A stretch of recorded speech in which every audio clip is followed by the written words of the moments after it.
I'd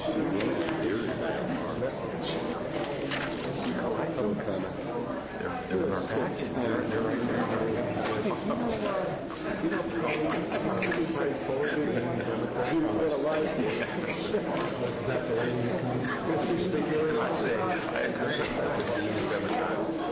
That email from yesterday.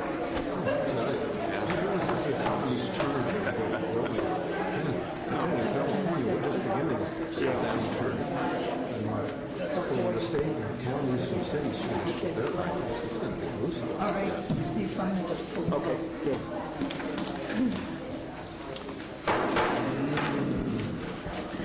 Good morning, everyone. I would like to welcome all of you to the June 2nd, 2009 meeting of the Calaveras County Board of Supervisors. Would all of you rise with me and join me in the pledge? I pledge allegiance to the flag of the United States of America and to the republic for which it stands, one nation under God, indivisible, with liberty and justice for all.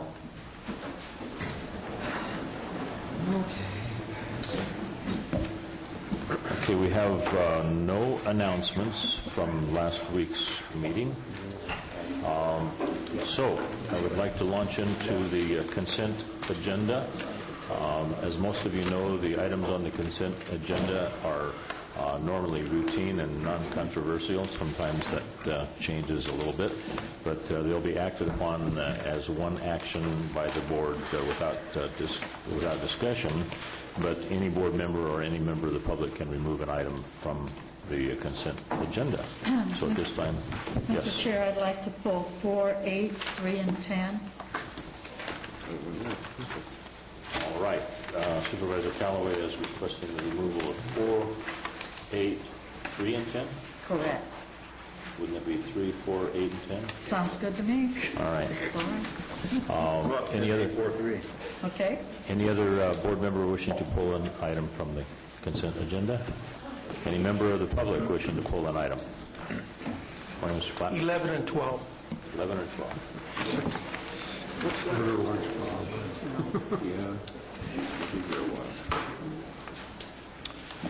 Okay, we have pulled 3, 4, 8, 10, 11, and 12 off the calendar.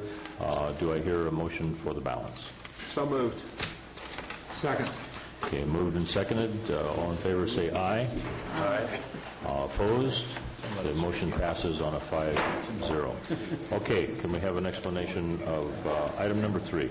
I'd like to take item 3 and 10 together. This is being pulled by Supervisor Walensky and I. Being a mom, and he's being a dad, we find this very exciting that we have this available in Calaveras County in 2 of our districts. And I'd like to, at least on behalf of Ebbets Pass Fire District, turn this comment over to the chief, or how do we want to? Great.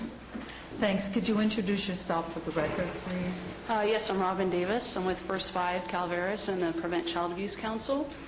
And we're partnering with the fire departments, particularly Ebbets Pass and Central Calaveras, to designate safe surrender sites.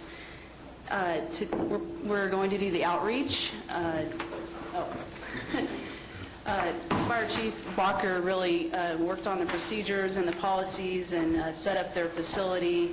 It's really excellent to take in a baby if we need that in our county. And I wanted to make sure that everybody knew what the sign on all safe surrender sites looks like. I don't know where to put this to show you, but this is the outreach so that we can make sure we want the outreach connected to this so that people know this is a safe surrender site anywhere in the state. So, thank you.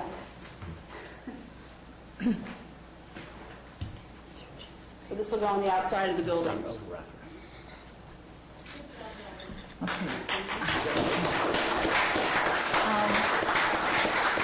you have any questions? Well, I'd like maybe the chiefs, they can flip a coin, but just tell us just a little bit about what makes you a safe surrender site. What are the criteria? criteria for you to be a safe surrender site? It's the same for both of you?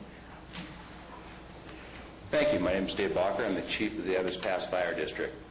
Evans Pass Station 1 is staffed 24/7. We usually have at least 7 people there, and staffed with paramedics, paramedic engineers, and paramedic captains. And when the station was built 2 or 3 years ago, one facet of the design and construction of the station is a designated first aid room for the community. And part of the vision of our board of directors at the time was that when the station was fully up and running, when we had the policies and procedures and everybody was ready, that we come to the board here and be designated as a safe surrender site. So today we're ready to do that, and everybody's been trained, and the Evans Pass Fire District is ready to take on this responsibility. Thank you, Chief. For Central Calaveras, I'm the interim chief for Central Calaveras, and I'd say that we're also staffed 24/7, and we've been trained, and we've had the program a little bit longer. But so anyway, I want to thank you for having the resolution and making us on board for it. We thank you Okay. for being part of our community and this very significant issue. Okay, Supervisor Walensky wanted to make a I'd comment. also like to lend my voice to that thanks, and Don, welcome back to your interim role again. It's great that you've stepped up to do this. It would be even greater if the people who are present with us today, both on the television but also in this audience here, get the word out that this now exists in Calaveras. We've had a lot of tragedies in relation to people just dumping kids in dumpsters, leaving them off in inappropriate places. This is now safe, non-pejorative. There's no shame in this. If you're in a situation that is desperate and requires giving up your child, do it safely. And all of us need to make sure that people know where these locations are and get the word out as quickly as possible, so in Calaveras we never have the kind of incident that we keep on seeing on the news shows. So please do your share as well. Thanks for stepping in. One other thing is just to let you know that the emergency room at the hospital is also a safe surrender site. It always is. And the next station we'll be working with is Copropolis. Great. Thanks. Thank you, Robin. Thank you, Robin. Supervisor Walensky, would you like to make the motion? I would like to make the motion. I move to approve this resolution. Second. Just for clarification, this is for both 3 Yes. and 10. Yes, for Correct. both sites. Okay, we have a motion and a second to approve items number 3 and 10. All in favor of that motion say aye. Aye. Aye. Opposed? There are no votes in opposition, so it passes on a 5-0. Thank you. Thank you very much, both Central and Evans Pass. Okay, could we have someone describe to us the item number 4, which... Yes, I pulled item number 4. I just want to make sure, I don't know if there's a staff member here to discuss this.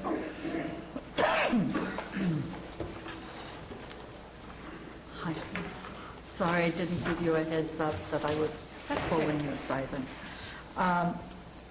The request from community or nonprofit groups to reduce or waive are to be addressed by the board on case by case. The board's response must follow several legal and practical limitations, but addressed by planning and county council on case by case. That means absolutely nothing to me. Does that mean a nonprofit or community group comes in, it goes first to the planning commission, then to county council, and then it comes to the board? It's my understanding we talk to county council, it does go to the planning commission, and then once it goes through the planning commission, it's to be referred to the board depending on the decision. Okay. I'm not really sure of the answer to that. Okay. That's not in the resolution, so it's not a problem, but I just don't want there to be sort of stumbling blocks because we go through this every year usually, this time of year, if that could be clarified just for the record. Sure. I do know in the past we've gone straight to the board. I don't believe it's Right. gone to the planning commission. I mean, I don't know that we want to make this a bureaucratic issue, because there's no charge, so it's not that we want to spend a lot of staff time. I don't even know that we want it to go to the Planning Commission and just bypass the Planning Commission, depending on what the recommendation is of the planning and county council. One, for the reason that we're not charging, or if we do, it's minimal, so we'll never recoup the cost. And two, those items usually come in with 2 weeks to a month, and we're having an event, and could you do this?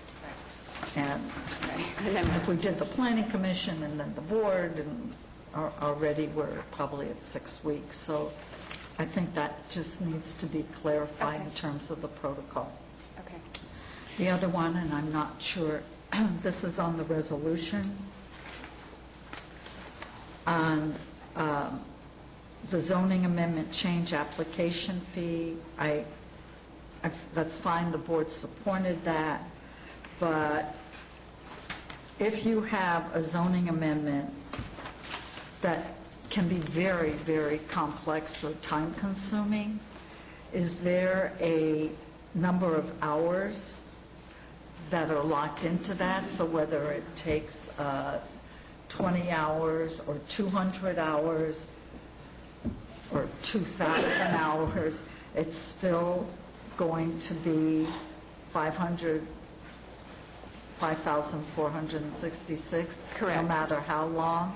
Correct. The planning fees are not set up as an hourly, No, that I understand. so it's just a I flat fee. kind of felt like if we have something that really becomes very time-consuming on staff's part, that maybe the 5,400 is good for up to, I don't know, 300 hours, 500. I fill in the blank, and anything over that, maybe we should be charging more. Okay. Or we're going to be right back to where we were before, not charging enough. Right. I think Shaylin has a Okay. desire to comment. Shaylin Stratton, Planning Department. If the project is an EIR, there are processes in place that we can charge for staff time. So that would be a more extended process if that has to go to an environmental impact report. That process is in place and does allow us to have some additional charges in addition to the overall fee. As far as I know, that's the only other option, though, that we have at this point. Okay, I just don't want us running down this road again, at least for another couple of years. Okay, thank you. Okay, just for clarification for those of you in the audience, this particular item involves a proposal to reduce the fee charged by the Planning Department for zoning amendments. It was thought by the interim director that the roughly $10,000 fee that was being proposed, or that had been in the fee schedule for that particular type of administrative review or preparing the documents and processing the application was inordinately high, so he recommended that we cut it in half. So we're acting on that recommendation at this point. So is there anyone in the audience who would like to comment on this particular item? Okay, if not, I'll close the public hearing portion of this item and bring it back to the board for discussion or a motion. I'll move this item since I pulled it, I'll second it. but I would still like protocol clarification. Thank you. Okay, we are voting on item number 4. All in favor of the motion, say aye. Aye. Aye. There are no votes opposed, so the motion passes 5-0. All right, going on to item number 8. Yes, Mr. Moss, thank you. Financing.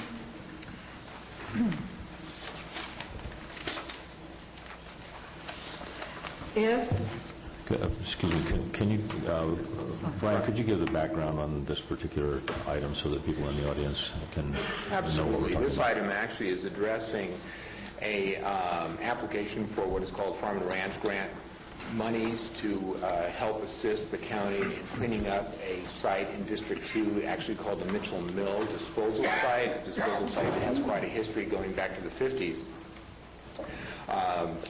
There are monies available through the Integrated Waste Management Board, Cal EPA, in the form of these grants. We're working with the property owners today in getting the permission to access that property, and actually we've been making progress on that site, including the removal of old cars by the Code Complaints Division of the building commission. So this item actually, again, is an application, or actually a resolution authorizing the Environmental Health Department under Environmental Management to apply for those grant funds in the amount of $50,000.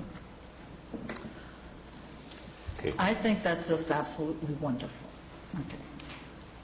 That being said, my question on why I pulled this was under the financing portion, Mr. Moss, it said there may be a funding option if and when the necessary parcel tax increase is approved by the public. And so my question was, and if not?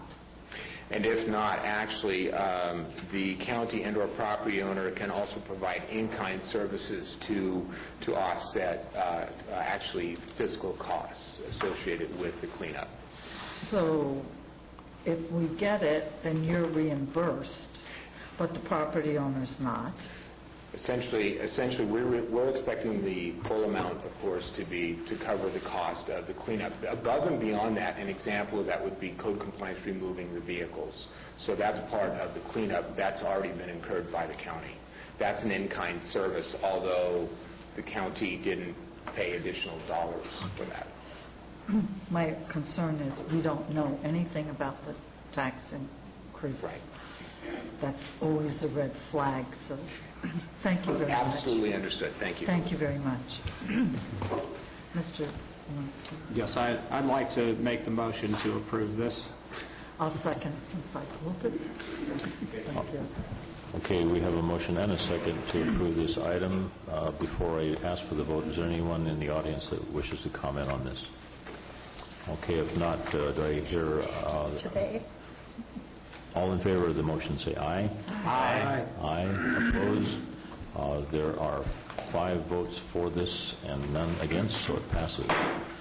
Okay, now we have item number 11 and 12. This was pulled by Mr. Clapp. Did you want to address the board on this issue?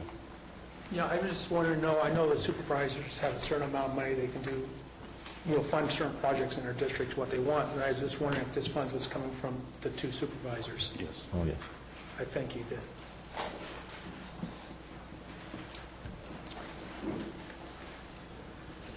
Morning, Mr. Kearney. Good morning. My name is Steve Kearney, and I think I've met most of you, but if I haven't, today I'm here representing the Valley Springs Boosters in Valley Springs, and I wanted to comment on item 11 and also another item from the agenda where we're asking for support for our fireworks project. And if I haven't talked to some of you about it, I know I've talked to a lot of supervisors, and I this morning was trying to count how many have attended the event over the years, and it's been probably about 6, if I did it right, and 4 planning commissioners and the sheriff and countless other elected officials. So we just about have everybody in the bag except a couple of you up there, and I wanted to go ahead and explain just a little bit about the Unfortunate event. choice of We're keeping pictures on everybody from the past. So, the event costs about $25,000 every year to put on, and at the beginning of this year, I explained to my Boosters Club that after this would be the 14th event, and I've chaired 12 of them at the end of this event this year. And I thought 12 years was enough to hear from any elected official, so I decided I would probably tell them that they needed to put me in the cheap seats next year. And I asked myself, considering what's going on in the country, if this was the right thing to do this year. And I can tell you for a fact that the boosters have had several discussions along those lines. That's an awful lot of money to ask, and the way we get the money is not one large benevolent corporation, although we've been very fortunate to have Umpqua Bank come across in a big way every year. We get it from several donations, from several different sources, and the county has supported us in a modest way also through the years, and we're asking that they do that again. It's a difficult question when things are tough, as our country is enduring tough times right now. How do we do something like this? And I think I was answered by most of the boosters at our last meeting, and they said this is exactly the right thing to do this year. We have one of our largest corporations in history being supported by $1 billion bailout. We have people that are unemployed. I have long experienced realtors that haven't sold homes in 2 years that I'm personal friends with. And I think the capper for me was one of the things that we always do, and if you've attended the event, is we always give tribute to our soldiers that are serving now, our military personnel, as well as emergency personnel that are in the county, and we give special tribute to the fallen soldiers. And as the boosters know, my youngest son has literally grown up, and we consider most of the boosters family, and he probably takes better instruction from them than he does from me. But when I was contemplating the soldiers that we've lost, and I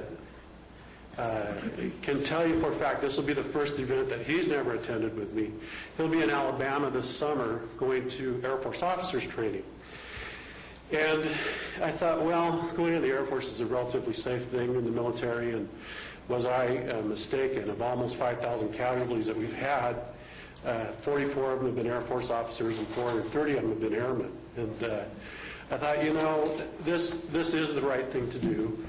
But I can tell you we are not in what you might call Fat City as far as the budget goes, and unfortunately, unlike the President of the United States, I can't run it in a deficit. We need the cooperation of everybody who's donated, no matter how much or how little that is this year. And the amount that we have strong-armed 2 of our supervisors to offer, and fortunately, and I say that with joking because they actually came across without asking, and I'm very thankful that they did that, is very important to us being able to pay for the event. In the past, I've had the learning experience to always take a couple nickels from the event from the year before and set it aside. And this year, I jokingly tell my boosters that to put the event up, we're going to spend the kids' inheritance, which is true. But even to do that, we need all the money that's coming in. The event is scheduled for the last Saturday in June, as it has always been. It's attended by, at the lake proper, somewhere between 6,000 and 10,000 people. There is no charge. A family can go all day long and take their barbecue and sit by the lake and enjoy the fireworks at night. We've been very, very blessed that there's never been a major incident at the event, and I hope that continues that way. We've got the cooperation after this many years, and we work with all the local authorities. And I am really hoping, and I realize that these are tight times, that the contribution that District 1 and District 5 are proposing is approved by all of you. I do know for a fact that it's attended by our citizens from every district in the county, and I also know for a fact that it's attended by people as far away as the East Coast because I've met them. And it's a long-going event. Next year, who knows? I hope somebody stands up and puts me in the cheap seats because I'll look forward to seeing that. I've always wanted to watch the event floating on the water, and I haven't been able to do that. Hopefully in a boat, but we'll cross that bridge, so to speak, when we get to it. And I thank you for letting me speak on this. And glad to answer any questions if you have it about the event. I've kind of lived it. Steve, thanks for your comments. I know that I've observed thousands of people surrounding the lake, but there are hundreds of boats on the lake as well. I mean, it's just like a big flotilla of people out there observing the fireworks. I've counted as many as just slightly over 500 in some years, boats proper, and down to a couple hundred depending on the water conditions. It's quite a sight. I encourage you to come to see it if you haven't seen it. It's quite a sight to see them floating in the water with the fireworks going off. Steve, was your son at Maxwell Air Force Base? He's going to be in June. I have family from the south, and I told him he better get on his knees and beg they don't send him in August. But he was joking. Some of the I guess they call them cadets at this point that go there. Last year had to hide in the closet while cyclones went over them. So I lived there. Oh, did you? I should probably give him your phone number and you can key him in on what to do. But he's excited, and I'm proud of him. But by the same token, I want to make sure that all of our military is thanked for what they do. And since I've been the chair of this, and I haven't been that since the inception, I've always made sure that we do give tribute to our soldiers and military.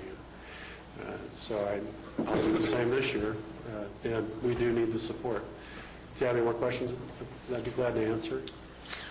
I am going on record. I am voting no on this. Okay. It has nothing to do with what a good cause it is. I do not think this is money, and my colleagues know that we should be spending at this time when we have done layoffs. We have other draconian things we must do.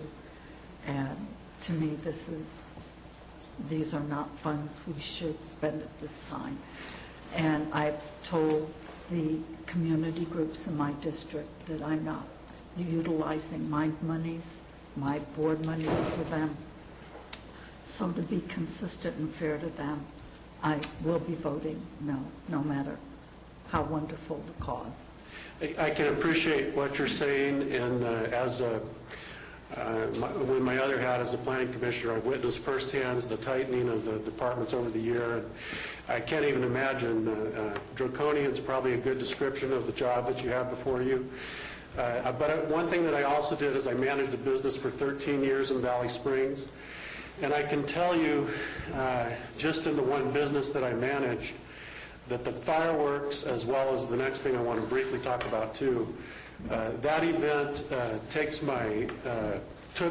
took my labor up as much as 300 hours in a week. And should that event not happen, those people probably wouldn't work either, I would assume. I'm not there anymore, but there is a payback to the county that isn't exactly heard. I do appreciate what you're saying, and I do appreciate the task before you.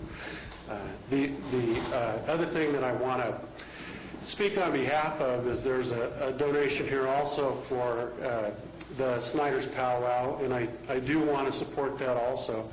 I don't know of another ranch up here who's been so opening as the Snyder family has throughout the years, and the support that's being proposed is for a cultural event that I think is really important, and it's not the cultural event is a not-for-profit event. It's just something that people enjoy, and I know these people literally come here and camp out to do this, and I support that also, and I do appreciate what you're saying, Supervisor Conway. Any other questions? Okay, any questions?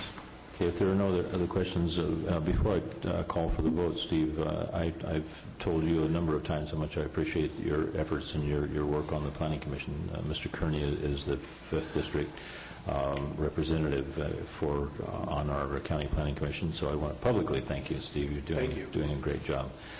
Okay. Thank you, Steve, for your presentation. Thank you. Can I say a few words? Sure. I have to say that I think I'm in agreement with Mr. Kearney and the boosters that this is the right time to do this. It's a free of charge event for the whole community, and not just the communities down there, but the whole Calaveras County and beyond, that's free of charge, where you can spend a day for free with your family in these economic times. The same way with the powwow, that's open to everybody, free of charge. At the economic times that we have now, those things are hard to find, to be able to take your family for free and enjoy a day. And so therefore, I am in favor of this.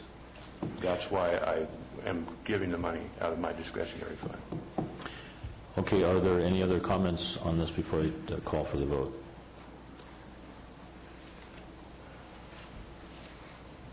Morning. My name's Dave Cahill, and I've been active in the boosters since it started, and it probably brings more people into the county, and they spend more money while they're here. It's a big economic windfall for Valley Springs, because we are stepchildren down there, and it's, you know, it's just one of those things, and we do put it on. We're the only ones in the county that does it. In fact, I don't even think Lodi is going to do it this year. But we've raised the money ourselves. There's 14 couples, I think, in the group that's done it. We put it on free of charge for everybody in the area, except for the people that are doing it, and they buy the tables that pays for the fireworks. And we haven't asked for much, but we definitely like your support on this. Thank you. Thank you, Mr. Cahill. All right, I would like to bundle these two together, 11 and 12, and the chair requests a motion. I move that we accept both these items. I'll second. Okay, moved and seconded for approval. All in favor say aye. Aye. Aye. Opposed? No.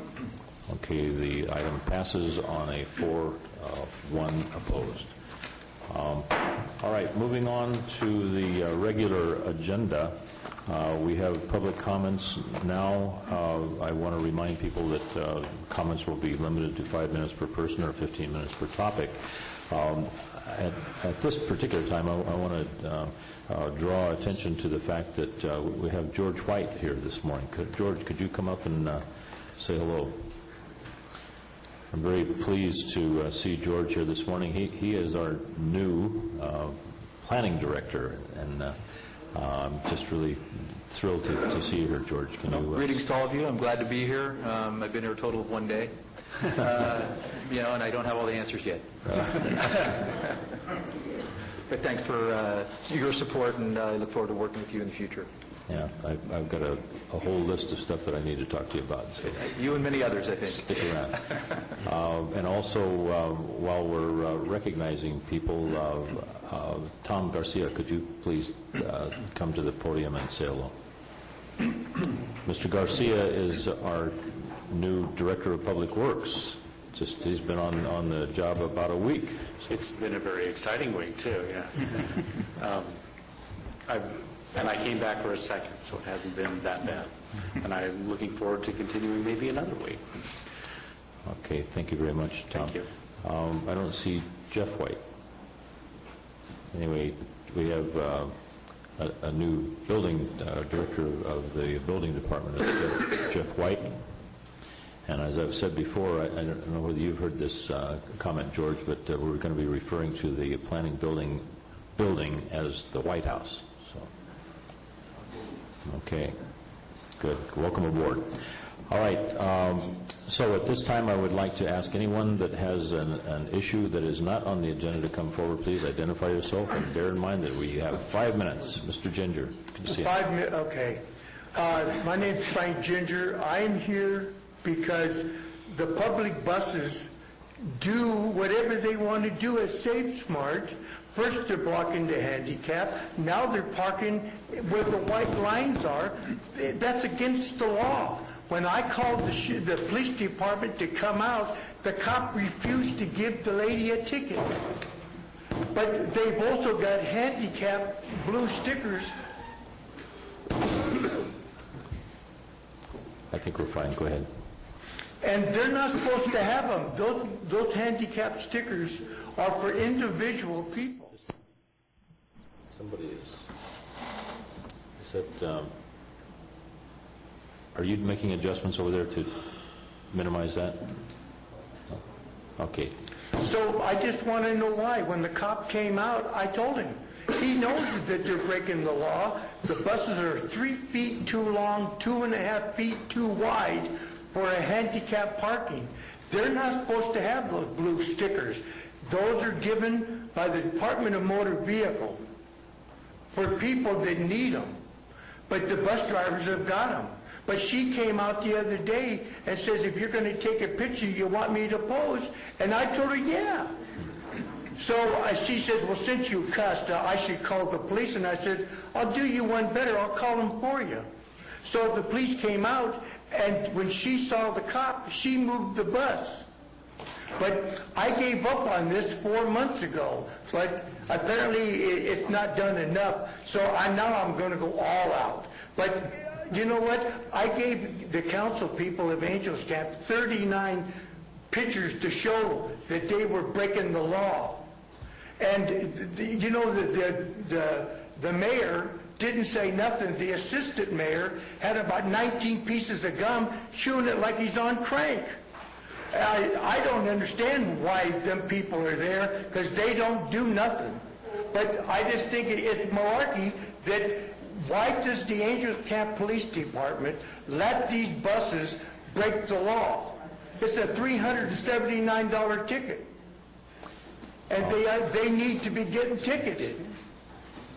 So I don't understand. They park right in front where people can't go on the walkway to take their carts out. Well, Mr. Ginger, you're quite correct that that is the physical jurisdiction of the City of Angels. Yes. And, you're right that our contractor may have some responsibility for if they are in fact violating a rule. We have later on the agenda we have some discussion about the transit system, and I will take the opportunity to ask about that. Well, the thing is that I asked Save Smart, who runs the parking lot? They say that's not their parking lot. So I says, you don't have to pay for your customers to park in the parking lot? Isn't that, because they already told me they did. Now they're telling me it's one of those, they rent the property, and they told me to come here and ask you for the phone number of the people that rent that parking lot. So I'm going all the way. I'll be here till the cows come home, every Tuesday from now on, till something's done. You guys have a good day and a better tomorrow. Thank you, Mr. Ginger. My name is Ingrid Brown, and I live at 79 Cabernet Street. And I understand that there is no noise ordinance in Calaveras County. I have a problem with a neighbor. He drives his ATVs with modified mufflers, and the noise is so loud that I cannot hear my telephone ringing in the house. I cannot hear my TV, and it is, I mean, you cannot believe the noise. And I have a $36,000 glass addition on the back of my house, which is covered permanently in dust.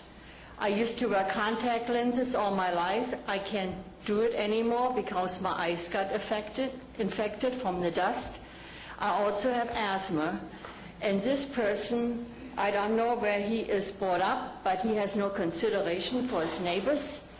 And I didn't buy my house on 5 acres to retire here.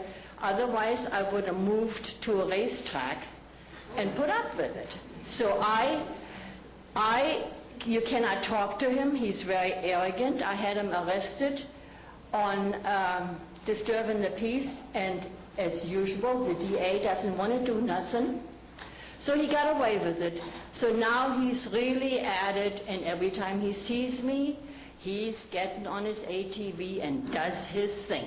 Now, if I would be a real mean person, I could actually, since there is no noise ordinance, I could hire a band in the middle of the night and have it playing in my backyard. Or I could take out my chainsaw and start that up. I apologize. And make the noise and get even, but I'm not. I demand. Could you hold on just 1 second? I want to find out what's causing that terrible screech. it may very well be your microphone.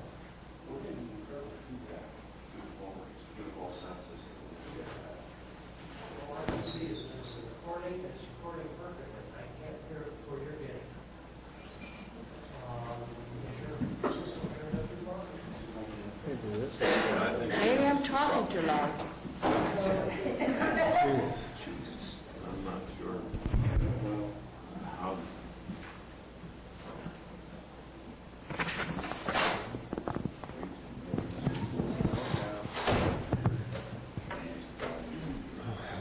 Okay, so I demand that we start to get a noise ordinance here, because I'm sure that other people also have problems. And I shouldn't have to live with that. I'm paying taxes here, and I got rights. And I'm not going to go and argue with somebody that has no feelings about anybody else and is arrogant and don't give a damn. Mrs. Brown, there is good news for you, because I'm told that by the end of this month that we'll be having a session on the noise ordinance. Is that not correct?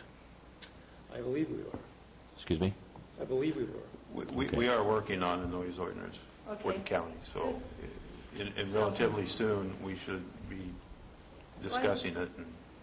So you know what? Because I don't want to sound like, I'm making rules or bugging the sheriff's department, but, I didn't buy my house to live like that.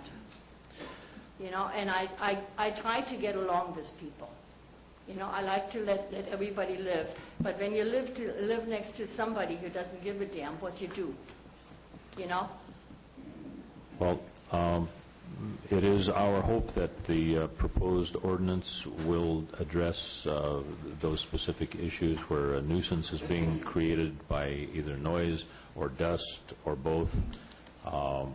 That is very definitely our objective in considering that the adoption of that ordinance. So when can how do I find out when it goes into effect? Ingrid, I'll call you and Okay. tell you when it's on the agenda so you can attend. Thank you. Okay. Where does she live? She lives in my Okay. district by Highway 26 off Burson Road. Person Road. Okay, thank you. All right, Ingrid.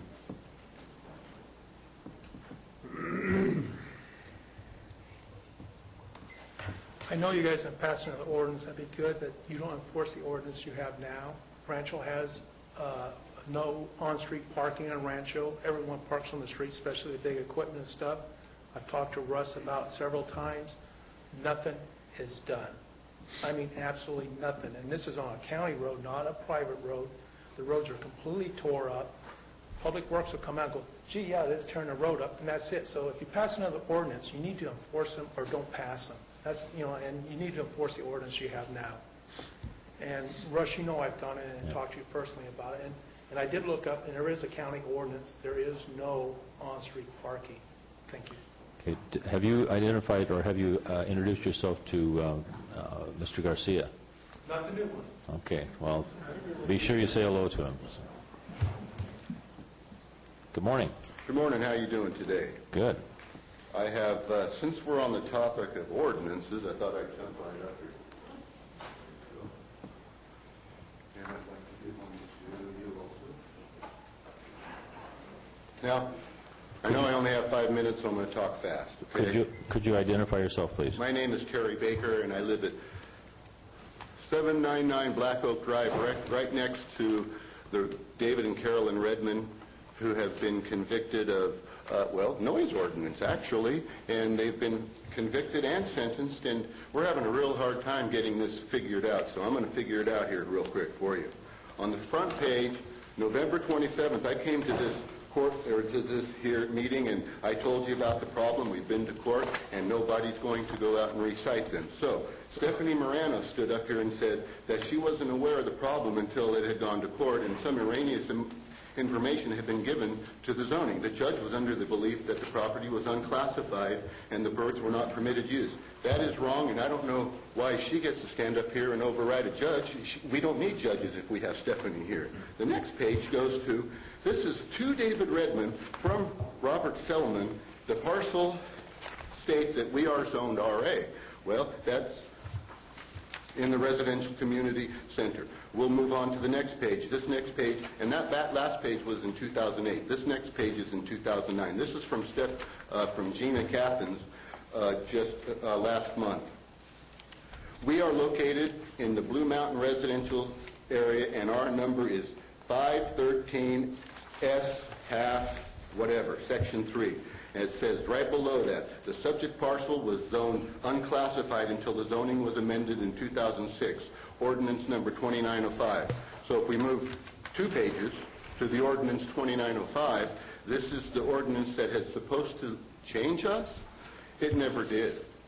And I believe that you guys have made a mistake on our zoning. The zoning that you claim to be me is 20 miles down the road. It has nothing to do with Blue Mountain Residential. So if you're saying that I'm zoned RA, I have to tell you that you are absolutely wrong. We have never been rezoned RA. And if you go to the next page, it even says the same thing. This is supposed to be me, and it is not. And it is signed by Marita Callaway, and it has been okayed by every one of you, and it's not even us.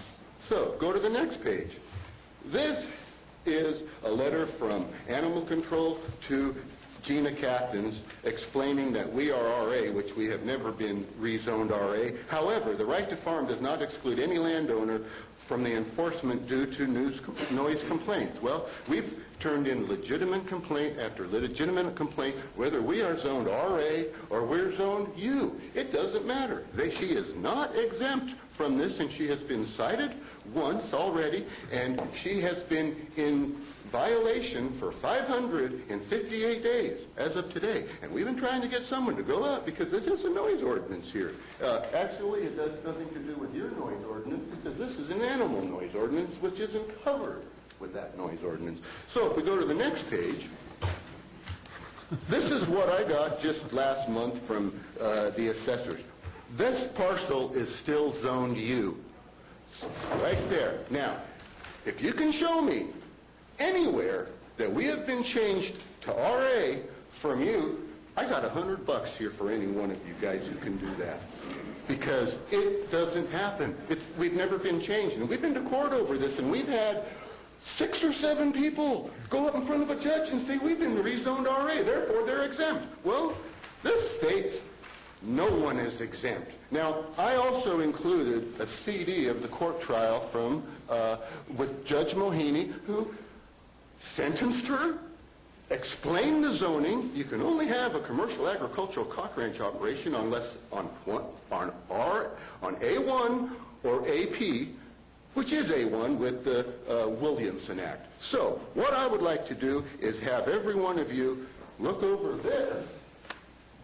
And my question is to County Council, why?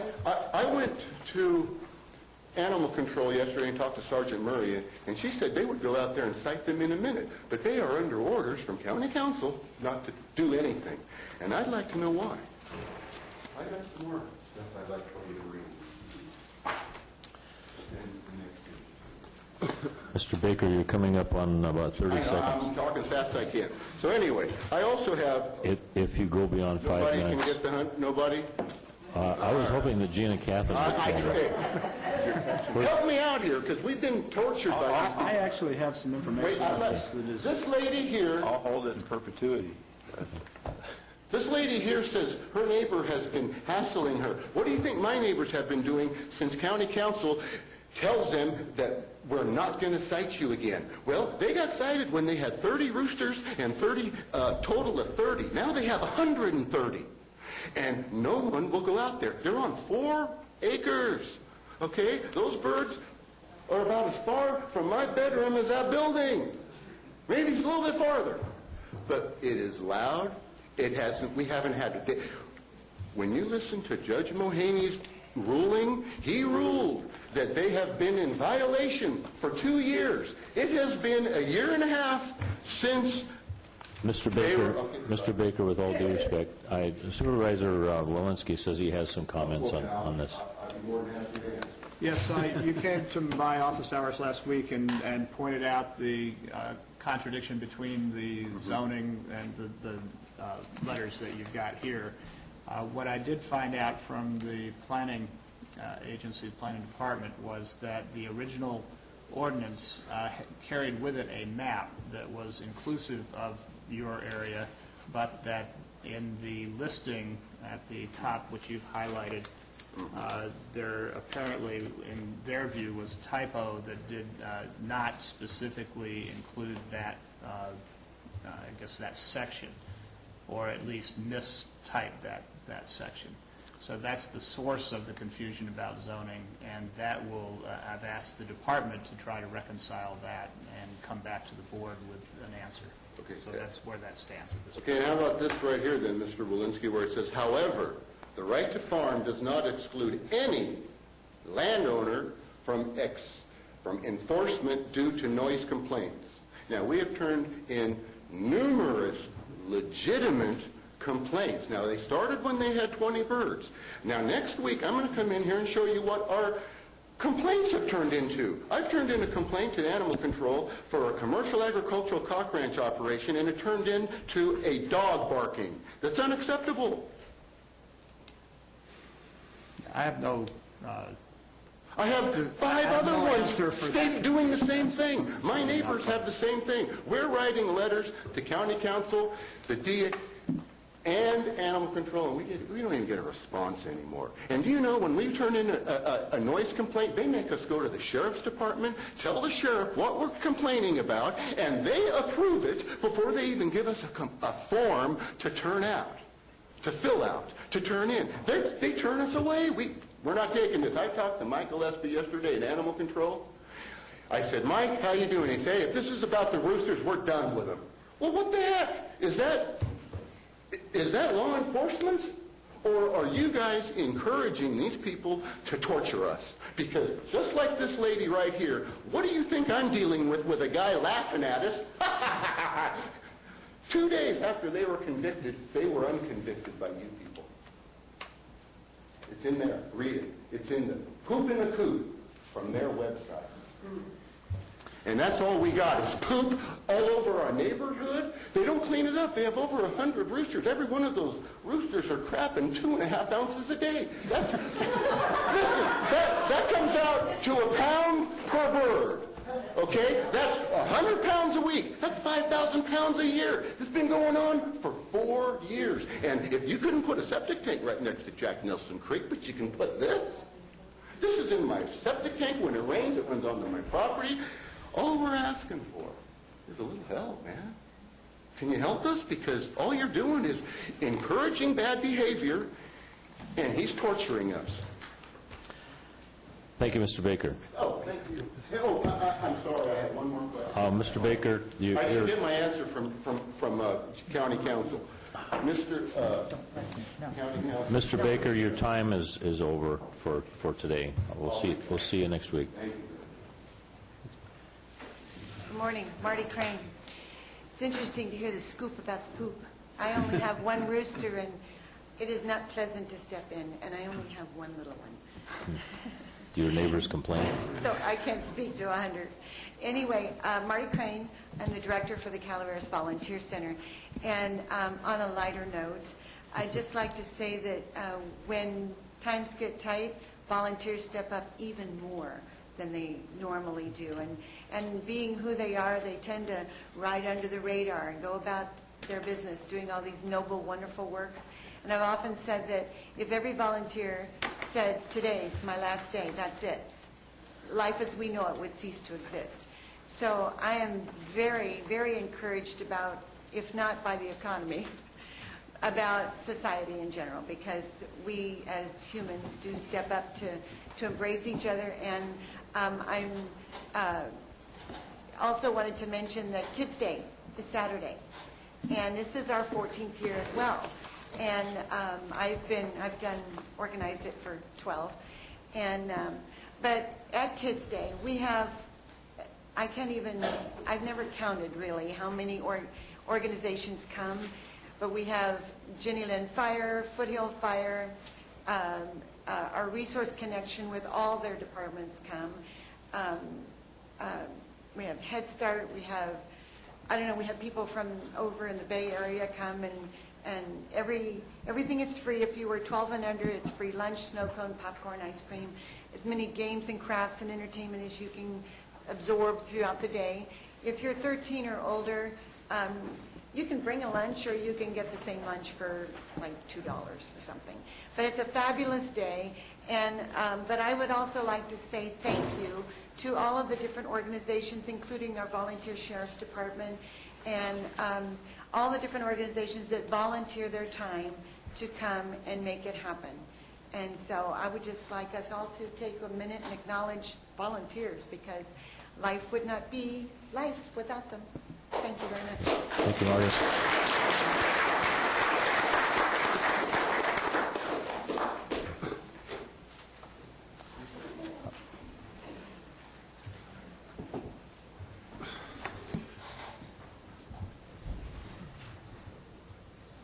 Hi, I'm Jeannie Hayward, and I'm the new program director at the Resource Connection Food Bank, and I wanted to come today and thank you for declaring June Hunger Awareness Month and introduce myself to you and let you know that the opening of the new food bank building has just been a wonderful success. We have served, I did a report a couple of weeks ago, and our numbers unfortunately are up, but the good news is that we have the facility and we have the capacity to serve food, safety net food services to our community. I ran numbers January, February, March in 2008 compared to 2009, and we're up about 27% in households that we've served for those 3 months. So I wanted just to take an opportunity to introduce myself, to hopefully get to meet all of you individually, talk about the remote areas that we serve, and that we can work together in community. Thank you. Jeannie, your last name is Hayward? Hayward. Hayworth, okay.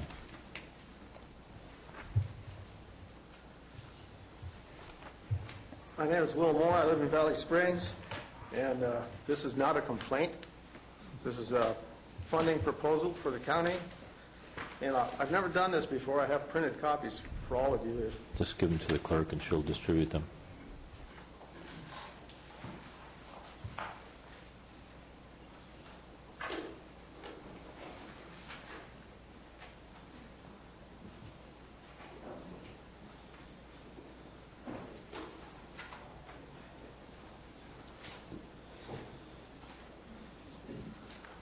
Anyhow, I just want to read this into the record. It'll only take a minute. Two probable objections to this proposal come easily to mind. One, terrorists might escape and go about terrorizing Calaveras County. Two, terrorists might contaminate the prison inmates and convert them to terrorists. As regards the first count, I don't think this is a major danger.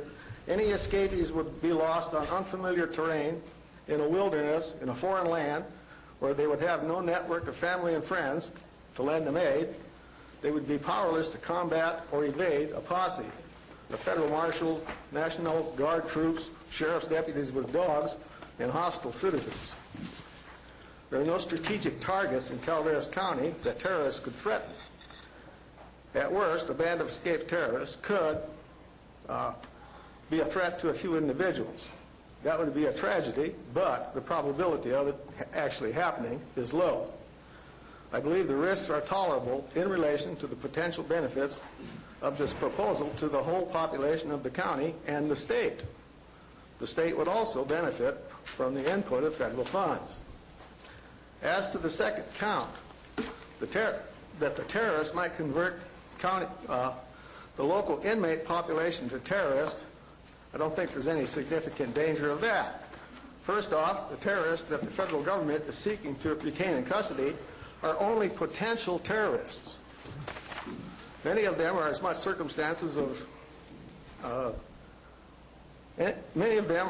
victims of circumstances in their native lands as they are dedicated jihadists. They could be confined in segregated camps at federal expense. Even if they were integrated into the CDF camps in small numbers here and there, it is doubtful that the local miscreant population will become Islamist jihadists and take up arms against the empire. In fact, some of the American culture might rub off on the terrorists. Naturally, the initial public reaction to this proposal, and perhaps the board's response as well, will be the usual not in my backyard NIMBY response. However, if the matter had an open and thorough public discussion, which gave citizens time to assimilate the idea, and if it was submitted to the voters in a referendum, it might pass.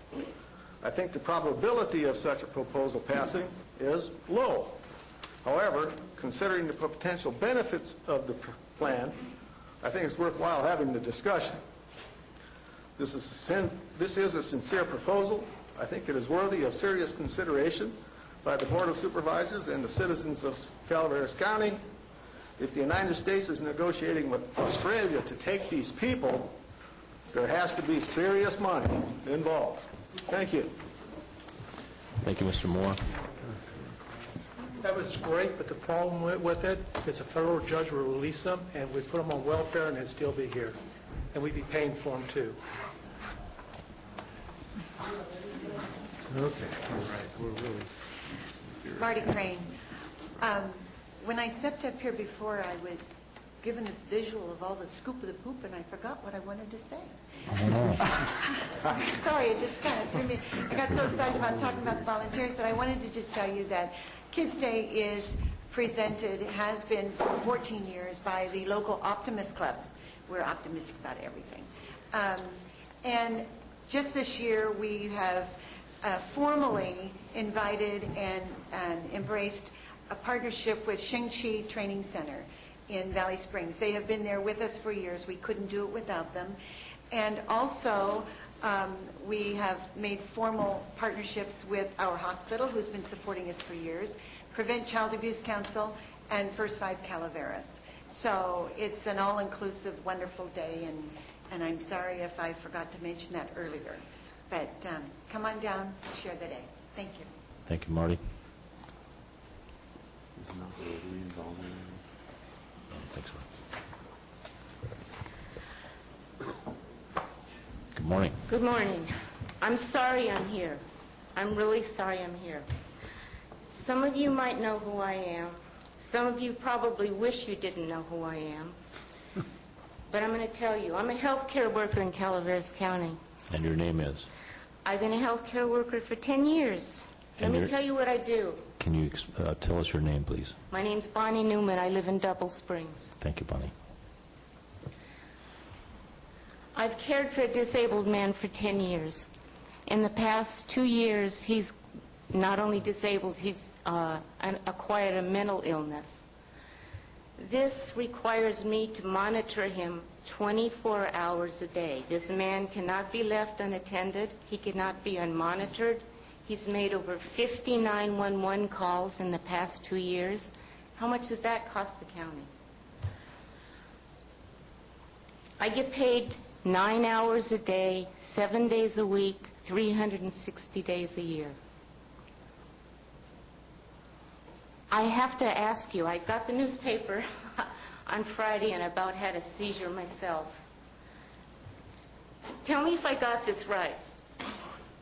The public authority came here and gave you some information that you felt you had to take action on without any input from anywhere else.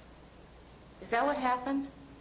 Public authority came here and said something, and then you decided to cut our salaries by a quarter.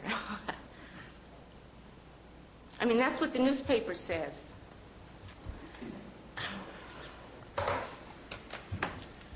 I'm going to try not to cuss because I know I'm being recorded. Since the public authority has decided to set us up as a sacrificial lamb, I want to ask, how much wages are the public authority willing to take? Are they willing to take more than $2 an hour in pay cuts? Because that's what they're asking us to do. $2.50 an hour they want us to take. Right now our ceiling's at $12.10. The governor wants to cut us to $10.10. I'm reading in here, public authority wants us at $9.50. Who is the public authority? You know, I mean,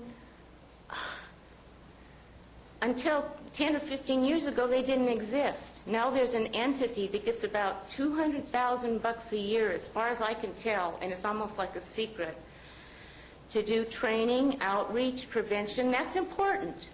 That's really important. But on the other hand, you got direct services. You got people lying in feces. You got people that need their colostomy bag changed. You got people that can't clean their own toilets. That's what we do. We've got a lot of fluff on one hand. It's important. I'm not saying that prevention isn't important, but when you're talking about the meat and potatoes, when you're talking about the grunt, the humpback peons that clean the toilets, that's where the work is. That's where the money needs to go. I'm not saying you can take the money out of the public authority and give it to us.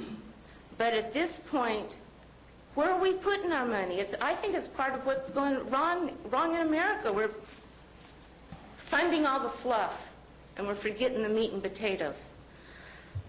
Without healthcare workers, they wouldn't have we're the cog that runs that machine over there. Believe me, there's one employee in that whole welfare department that works harder than I do. I don't see anybody standing up for the healthcare workers. I bet there isn't one healthcare worker in the audience that even knew this was coming down. We got no warning. Our union wasn't called. As far as I'm concerned, the public authorities sabotaged the health care workers in Calaveras County, sabotaged us. Our union has abandoned us, totally abandoned us. And I'm sorry, I'm afraid to say you guys betrayed us. There is going to be money to make up the difference coming from the federal government if the state doesn't step up. You took a premature action that doesn't need to be taken. I'm going to beg you to rescind that action before it's too late, because once you pay us a lower wage, feds ain't going to come in to make up the difference. I don't have a beeline to the White House, but I really act on feeling and intuition. I have a feeling that healthcare workers are going to be recognized for the valuable work that they do at some point, and we're not going to be allowed to have our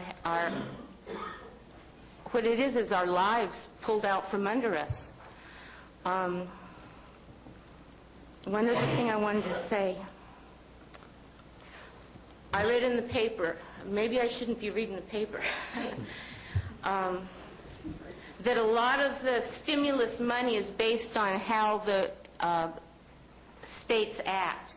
And if something were to happen, like state wages were to cut, or even health care workers, that the stimulus money may not be coming. So before you really enact us losing what we've worked so hard to gain for all these years, make sure it's necessary before you do it. Because nothing's happened at the state yet. There's a lot of people working on a lot of stuff, not just at the state level, but also at the federal level. So to cut us off now just based on a little bit of information from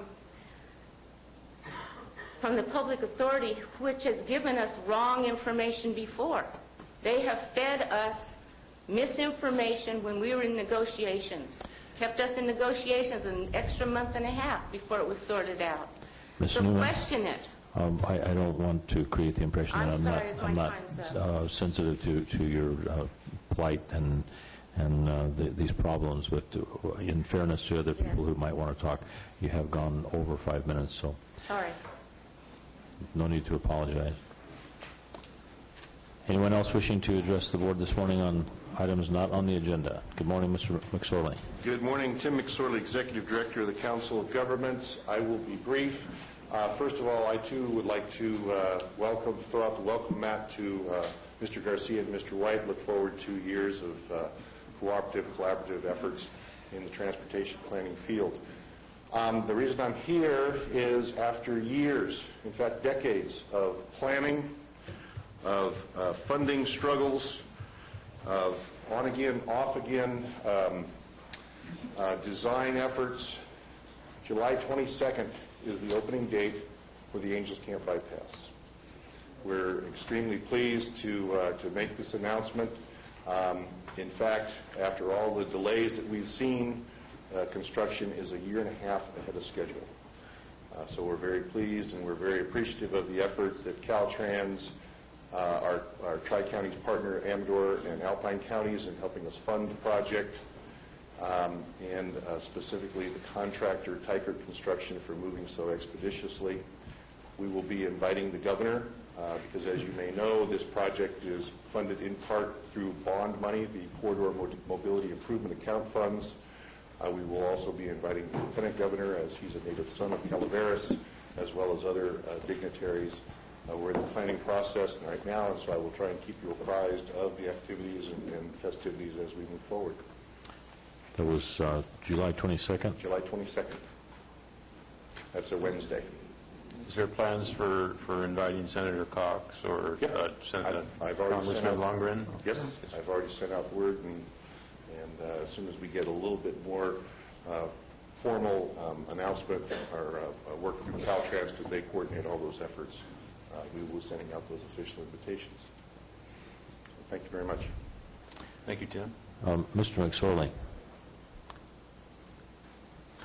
there was a meeting in Bear Valley the other night where I heard a rumor that you were up there trying to talk those supervisors into not approving an environmental document on the expansion of the Bear Valley facilities. I don't want to beat you up over it, but I just want you to know that you weren't representing me when you were trying to get them to if there was any, I'm saying this for the benefit of the people in the audience, is I don't know whether there was any implied message that you were representing the wants and wishes of the Calaveras County Board of Supervisors to not approve that EIR that never came before this body. Well, actually, it was not. I was representing the Calaveras Council of Governments, certainly. Okay. However, the Planning Department and Public Works Department and the Council did sign a joint letter, and it wasn't to not approve that project. What it was is to defer action on it until we could meet with their planning department and their project applicants to hopefully resolve some of the outstanding issues. Okay. Thank you. Mr. Ballard, good morning. Good morning. Ed Ballard with the Sheriff's Office. Just wanted to bring forth to you the issue 4 of the June report on the jail project. Point out a couple of things. We're moving along like we should be moving along. The geotechnical was out, completed their work on May 22nd. We're awaiting their report for soil conditions and foundation types that we'll need to be doing. When they were out, we did come across additional Indian artifacts out there that we had one of their the representatives from the Miwoks there that located some additional artifacts, but they won't be in the way of our project. They were outside of the area of the project. And if you have any questions, I'd be glad to answer them for you. We did square away with Mr. Toffanelli's request on the project budget from the last report. Any questions for Captain Ballard? Did you not take a trip back to Illinois? Yes, we did. How'd that go? It went well. I was quite pleased with our architect, PSA Dewberry, and the facilities that they built back there. The tours that they gave us, I gained a lot of knowledge on things that may benefit us here with our project and get it done right the first time. Good. Just out of curiosity, was that facility that you went to visit, was that an example of the modular construction that I've heard discussed, or what was the method of construction in that? It was not done with modular cells. Okay. It is a modular design for their housing units. Okay. Could you identify yourself, please? Oh, I'm sorry. Art Lytle, project manager with Kitchell. Good morning, Art. Was it a tilt-up type facility then? Poured in place? We toured two facilities. One was the Peoria Police Department, and the other was the Tazewell County Jail. The Peoria Police Department was tilt-up. It was architectural precast concrete. It actually was to match a historic building that was their original police department, and they did so with the precast concrete. Tazewell County Jail was masonry, brick exterior with block backup. And it was a modular system similar to what we're designing for our jail? When you say modular, you're talking like modular, Yes. the way we're setting it up? Yes. Yeah, correct, sir. Yeah, and it was, I mean, as far as transitional elements that I'll be taking care of as part of my assignment with the Sheriff's Department, it was very nice to see how the direct supervision aspects of it worked, and trying to be able to incorporate some direct supervision and indirect supervision, to help alleviate a massive amount of staffing. And it was nice how they had it set up. How many beds was it? It was 260. 260 for Yeah. the And Tazewell. did you get a number on the number of staff it took to Well, yes, I did. I believe it was 48. 48? Yes. Did you find there were different staffing rules and regs in Illinois than there were in California? Yes, I did, and a lot of that dealt with cultural things too. They don't have a methamphetamine program, methamphetamine problem out there. They don't have the mental health issues that we have. So their staffing was more just on-floor type stuff versus special housing units and those types of things. They did have a minimum special housing unit, but I think at any given time they might have one or two people in there. And so their staffing was set up a little bit different than how we would have to operate with our problems within Calaveras County and the state of California. And that staff, 48, included medical? No, it did not. We just counted or counted and asked the actual COs. Yeah. Medical people like us, I understand it's part of the contract, but that is their staffing. It's not our staffing. Right. Any other questions? I do have some handouts back there if you all wanted to see them from Tazewell. Yeah, wonderful. I'd like to see.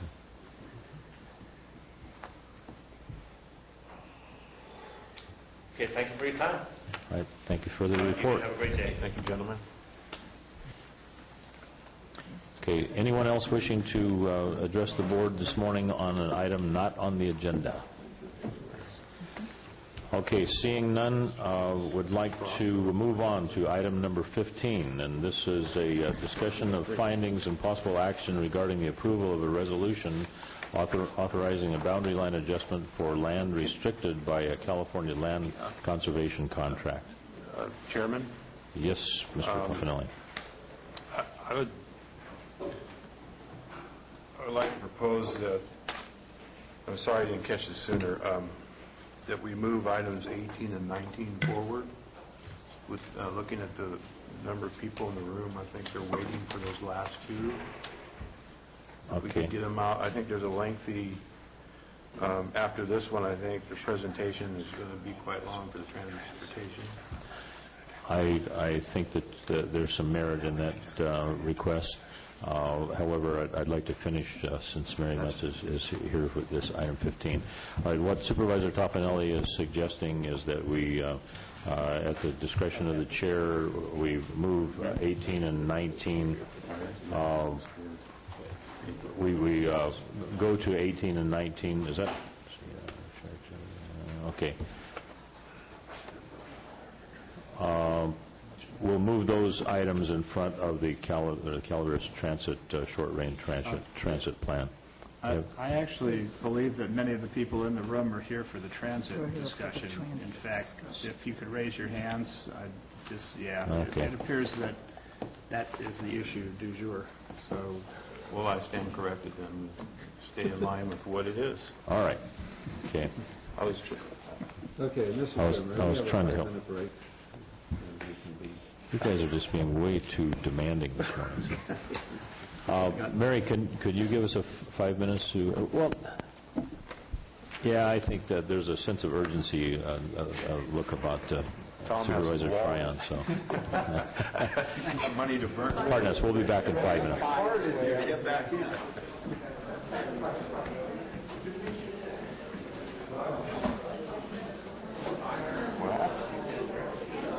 Oh, in Sacramento. Party all night, or tell me about it. Mary Mutz, Agricultural Commissioner. This morning I am seeking approval of a resolution which will authorize a boundary line adjustment for Roland and Francesca Shabram. The Shabrams' property is restricted by a Williamson Act contract. It is located in the Valley Springs area on Gillum Road. It consists of more than 200 acres, currently in 2 parcels. Parcel A, which is 102 acres, and Parcel B, which is 99 acres. And you can refer to Attachment B in your packet and look at the layout of these 2 parcels. They want to switch the configuration around and end up with a Parcel 1, which will be 113 acres, and Parcel 2, which will be 88 acres. And you can see this layout on Attachment C. Before the surveyor can record the new map for the Shabrams, you, the board, must make 7 findings, which are required when land is under a California land conservation contract. Those findings are written out in your packet, and I will summarize them now at this time to open any discussion that you may have on any of the findings. Finding 1, new contracts would enforce the adjusted boundaries for at least 10 years. Well, in this case, new contracts are not required because we are not adjusting the boundary involved in this contract. It is an internal line, and a new contract is not required to be executed. Finding 2, there is no net decrease in amount of acreage restricted.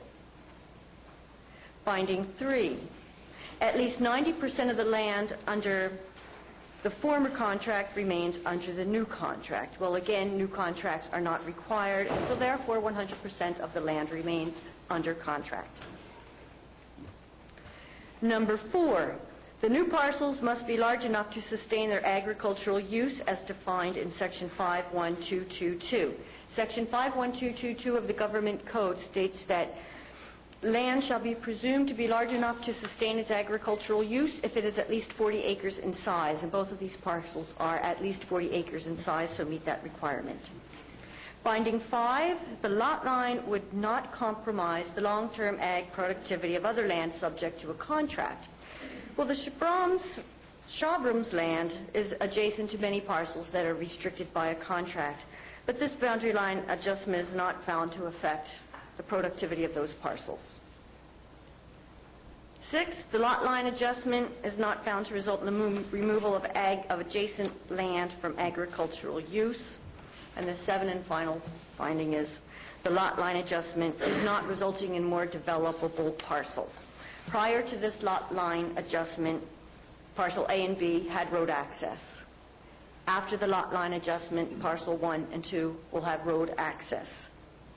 And the Shabrams are requesting this lot line adjustment to provide water for their livestock. The Ag Advisory Committee met March 16, 2009, discussed the 7 findings above, and recommended that the board approve boundary line adjustment 07-18 for the Shabrams. Francesca is in the audience today if you have any questions for her, and is there any discussion regarding any of the findings?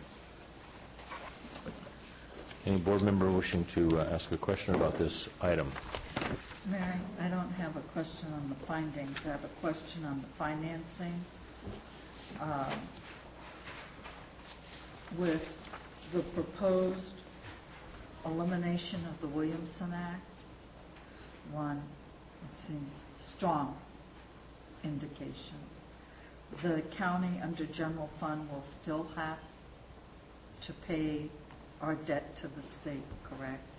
Even though we will receive no subvention funding? That is what I understand. So when we approve this or any others and the Williamson Act is gone, what then is the recommendation? that would be a decision, I believe, from you, the board, to direct I understand me to continue providing contracts or not. Might work up some scenarios. Okay. Thank you. Okay, with that being said, I am seeking approval of a resolution authorizing boundary line adjustment 07-18 for Roland and Francesca Shopram. I move the item. Second. Okay, we have a motion and a second to approve this item, but are there any persons in the audience that wish to comment on this? Okay, if not, I'll ask for the question. All in favor say aye. Aye. Aye. Opposed? There are no opposing votes, so the item passes 5-0. Thank you, Francisca. All right, moving on to item number 16. This is a presentation by the Calaveras County Transit on the short-range transit plan. This is an update of the draft plan. We have Jamie Azarban.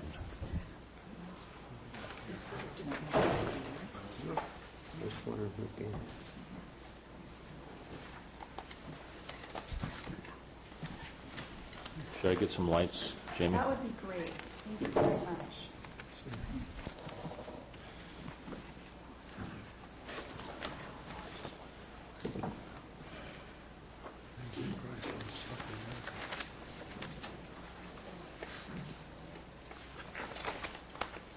Mood lighting.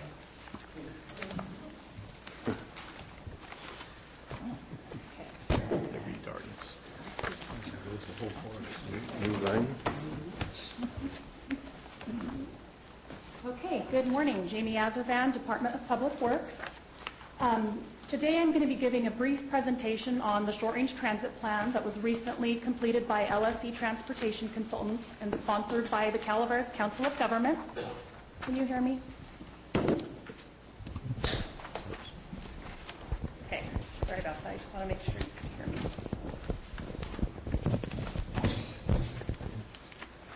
After this presentation, I'm going to be presenting some proposed service alternatives, as it's no secret that we're facing a really tough time over the next fiscal year. We're looking at a shortfall of nearly half of our budget. 40% of our budget has been cut due to the state. So what I'm going to do is present first the short-range transit plan. I'll leave an opportunity for questions on the plan itself. And then I'm going to be presenting the service alternatives. I'm going to be presenting 3 scenarios, one based on, actually all of them are based on the short-range transit plan. And then I'm going to ask Chair Thomas to open the floor for a public hearing. All of the board members have also been provided with all of the written comments we've received from the public, those who couldn't attend today. So I wanted to start with that. And we are going to be seeking action today if possible. The short-range transit plan is required by the Federal Transit Administration. So for the county to be eligible for funding through the Federal Transit Administration, we are required to have this document. The document reviews current and future operating issues. It covers a 5-year planning horizon. The original plan was drafted in 2004, and so the 5-year update happened this year in 2009. Again, it was sponsored by the Calaveras Council of Governments and was prepared by LSE Transportation Consultants. The components of the short-range transit plan include study area characteristics, that's population characteristics, employment and commute patterns, transit-dependent characteristics, also an evaluation of transit needs and demand, an analysis of existing services, potential service alternatives to increase efficiency and to operate within a balanced budget, capital and financial alternatives that will not only address the upcoming shortfall, but will address the projected funding over the next 5 years, an institutional and management plan, and a potential service plan, and all of these components are contingent on funding, fuel costs, and changes to the operating costs with MV Transportation. The goals of the short-range transit plan, again, this was perfect timing because, again, we're facing a huge shortfall. So it's to address the upcoming budget shortfall, increase system efficiency, reduce underperforming runs, serve the transit-dependent population, which is identified as the elderly and disabled population, and plan for the next 5 years. We also need to maximize services while also addressing funding, dependability, and efficiency. Now, the two most significant reductions we're facing in our operating budget include state transit assistance and local transportation funds. State transit assistance is derived from the statewide sales tax on fuel. As you can see, it's been completely eliminated, and it's been completely eliminated by the state for the next 5 years. This is, again, one of our primary funding sources for operations. In addition, local transportation funds, which is a 1/4 cent of the statewide sales tax, which is returned to the county in which it was collected, we are projecting $550,000 to be available for transit in fiscal year 09-10. So altogether, we're looking at a $430,937 shortfall. So $431,000, and as I mentioned before, that's 38% of our operating budget. In addition to addressing the shortfall, we need to increase the efficiency of the transit system. We are now in a penalty phase for failing to meet the 10% fare box recovery ratio for 5 years. So what this means is every year that we don't meet fare box, our funding eligibility is reduced by the amount we were short. So for example, in fiscal year 07-08, we were short $30,500 from meeting the fare box recovery ratio. If we repeat this, it's just going to compound and snowball into next year 60,000, the year after that 90,000. And so you can see where that's going to pose a huge problem. So we absolutely have to increase the efficiency of our system. We have to meet that state mandated 10% fare box recovery ratio. In addition, roughly 1/3 of our runs are underperforming as set by the criteria in our existing short-range transit plan, which I'll go over in the next slide. We need to preserve our efficient runs, and we need to eliminate the underperforming runs if we are to meet that 10% fare box recovery ratio and if we're to avoid further penalty. Underperforming runs can be defined as those runs with an operating cost of greater than $12 per passenger, a fare box recovery ratio of less than 10%, less than 3.25 passengers per vehicle service hour, and less than 0.10 passengers per vehicle service mile. In addition, the board set a goal back in, I think, 2004, that we should have at least 2 passengers per round trip on a bus. We don't want empty buses going around, obviously. While we do need to operate an efficient service, we also need to recognize that our primary goal, as mandated by the Transportation Development Act, is to serve the transit-dependent population. The study done by LSC shows you can see the communities marked with stars. They are the communities with the relatively high number of transit-dependent. So you see West Point, San Andreas, Valley Springs, Copperopolis, Forest Meadows, and Avery.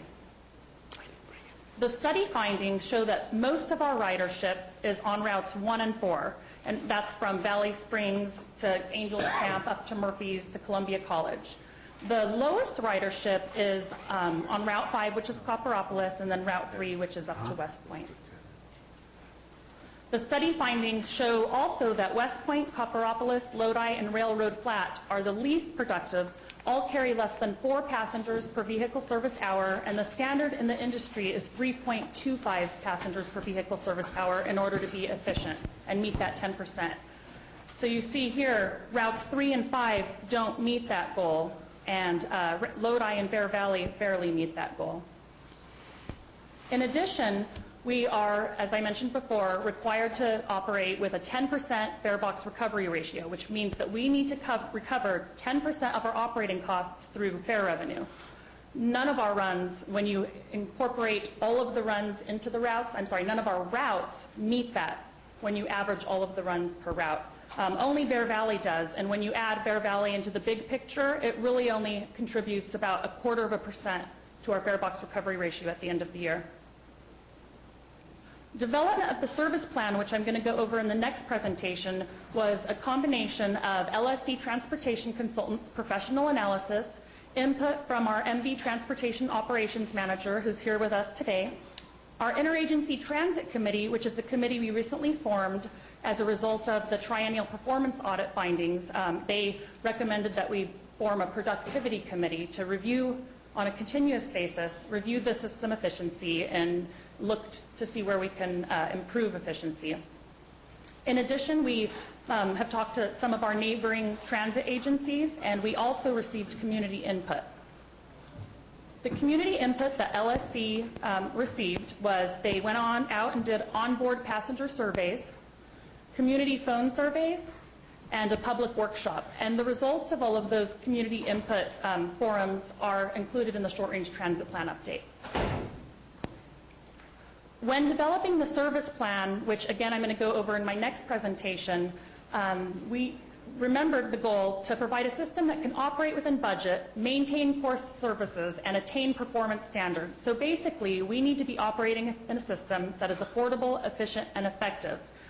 But when you look down at the mission statement of Calaveras Transit, it is to improve the quality of life for the residents of Calaveras County through a coordinated, accessible, affordable, and efficient transportation system.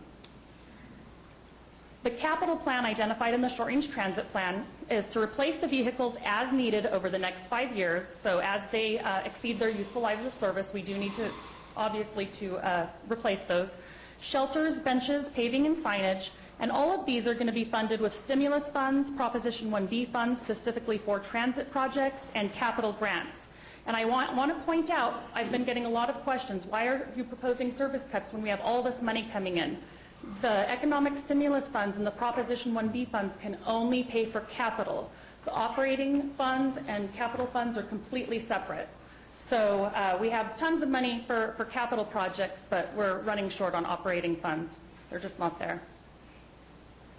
Institutional and management plan identified in the short-range transit plan, they provided recommendations for marketing strategies to increase awareness and increase ridership on the system, a financial plan to address the upcoming budget shortfall as well as the projected funding available over the next 5 years, an annual review of the short-range transit plan. So every year we're going to take a look at the plan, take a look at the current picture, and make adjustments accordingly, and expand service as funding allows. So we're going to continue to do our unmet transit needs process. If there are needs that are reasonable to meet and funding, we have the funding to do so, we will be expanding service as funding allows. So the next steps, I'm going to be giving a presentation on the recommended service alternatives. We're going to be holding a public hearing, so I'm going to ask Chair Thomas to open the floor for a public hearing so we can hear public comment on the proposed changes. We're going to be asking for board direction today, and then we need to implement the changes as soon as possible. So I'm available to take questions on the plan itself, or I can jump into the service alternatives. It's up to you. Jamie, you showed some charts there that showed underperforming routes. Will you be showing additional charts that will depict the routes as you are proposing the modifications, assuming that they will demonstrate that they will get to above the line or meet the line? You know what? I didn't go into that level of detail in this, but that is all outlined in the plan. Okay. And the plan, I think, is available online. Tyler Somerset from Calaveras Council of Governments. Is the plan available online yet? Not online. Okay. We can make it available. Okay, perfect.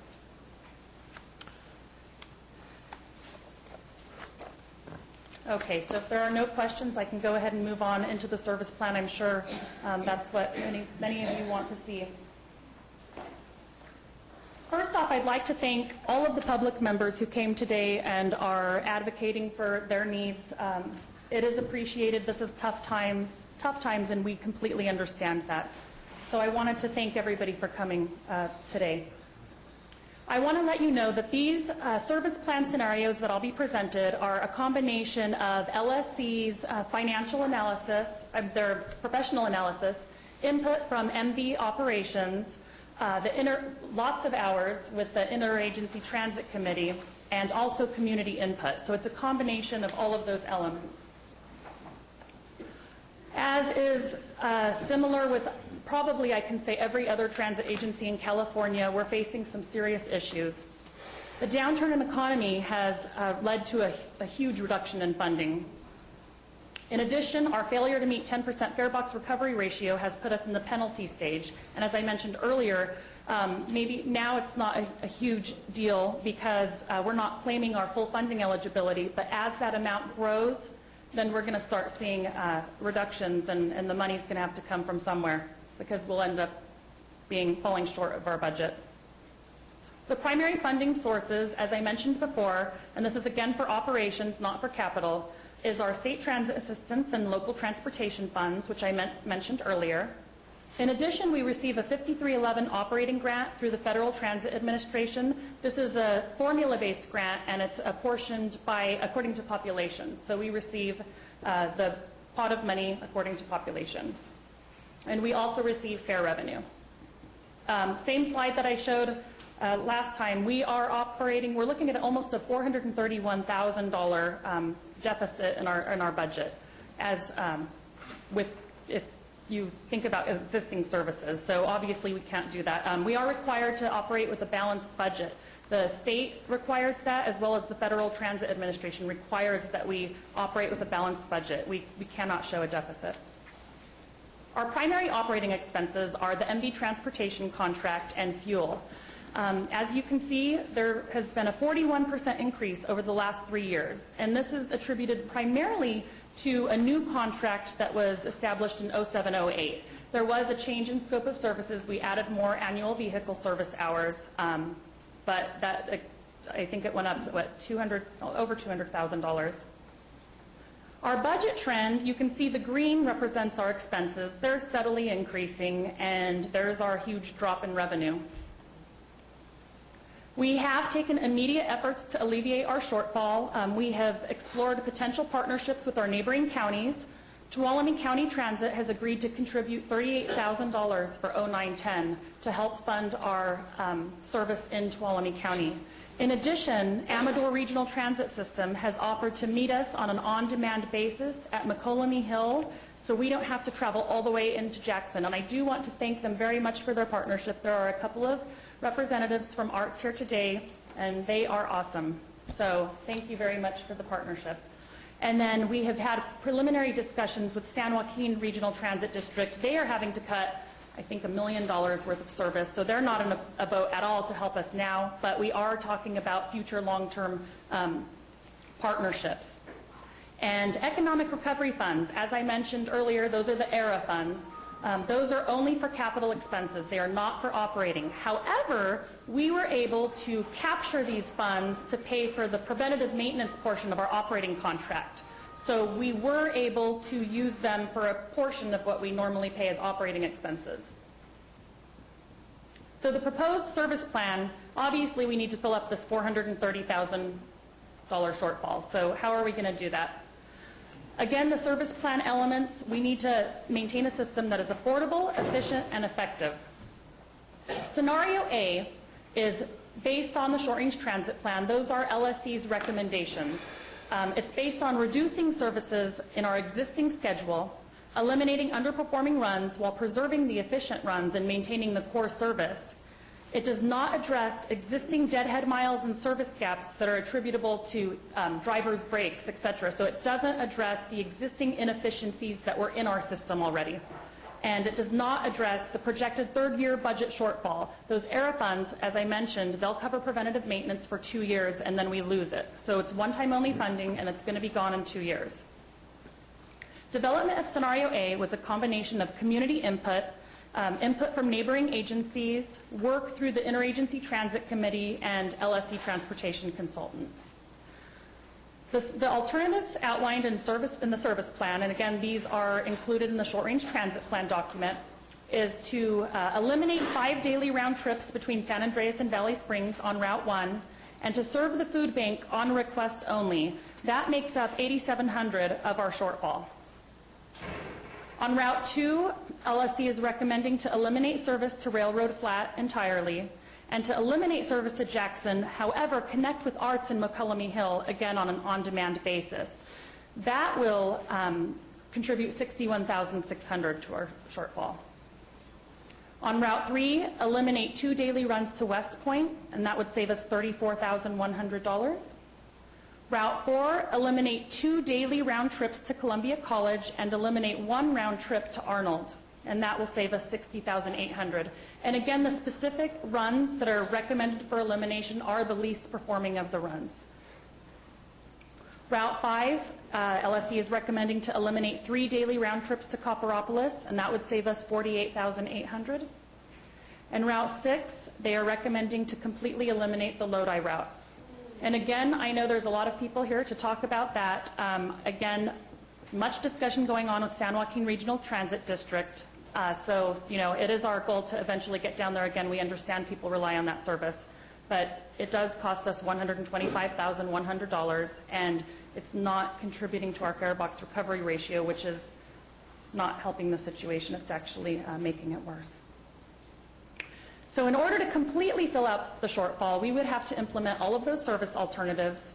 We would have to eliminate the Bear Valley ski bus service, eliminate charter services, and I'll go over that a little bit later in the presentation. We would have to implement a fare increase, and the ERA funds help fund that shortfall, but again, only for 2 years.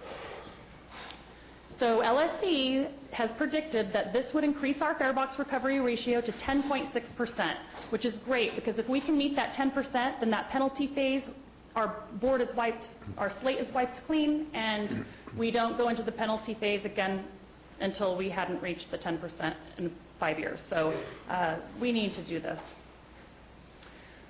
The fare increase proposed is outlined in this table. The one-way regular tickets are now $1.50, and we're proposing that they be increased to $2.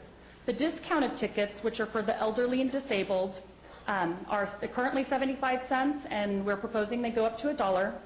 We're proposing to eliminate the student discount. However, I'm going to go over, we have a student monthly pass down that I'll talk about a little bit later.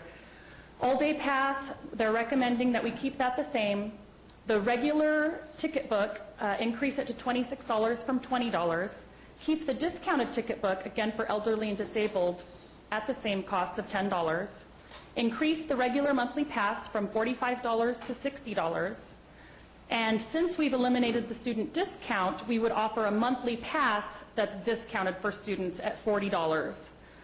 Monthly passes for the elderly and disabled would remain at $30. Children under 8 and transfers would remain free. And again, these are comparable to the Amador Regional Transit System fares. They recently imposed a fare increase. Scenario B reflects Scenario A. However, it eliminates existing deadhead miles and service gaps necessary to meet driver breaks, etc. As I mentioned in the operational analysis that I did in a study session with you in November, we had, I think, $50,000 a year worth of inefficiencies in our existing system. So Scenario B reflects basically a new schedule. We tried to keep the schedule as similar to our existing schedule as possible because we are aware and we understand that people rely on our existing schedule. However, by reducing that deadhead, we're able to preserve 1,450 vehicle service hours per year. That's 10% of our system. So just by eliminating the existing deficiencies, we are able to preserve 10% of our system. And again, Scenario B does not address the projected third-year budget shortfall upon exhaustion of ERA funding. So once we lose that ERA funding, we're going to be coming to you again for service cuts. Development of Scenario B was identical to Scenario A. However, we had hands-on help from our MV operations manager, Annie Self. She went out and retimed the routes. We tore apart the schedule. We looked at, sometimes we stop in Lodi, we have a 15-minute break. Is that necessary? And other different service gaps like that. So we had a lot of hands-on, and she developed a schedule that would, again, allow us to preserve 1,450 hours for the same price that Scenario A would cost us. The proposed schedule, by eliminating all of those inefficiencies, we would be able to preserve 2 daily round trips to Valley Springs, 2 daily round trips to Angels Camp, 1 daily round trip to Mountain Ranch, 1 daily round trip to Mokelumne Hill, 1 daily round trip to West Point, and 1 daily round trip to Copperopolis. All of the runs that are marked with an asterisk are those runs that are identified as contingency projects in the short-range transit plan.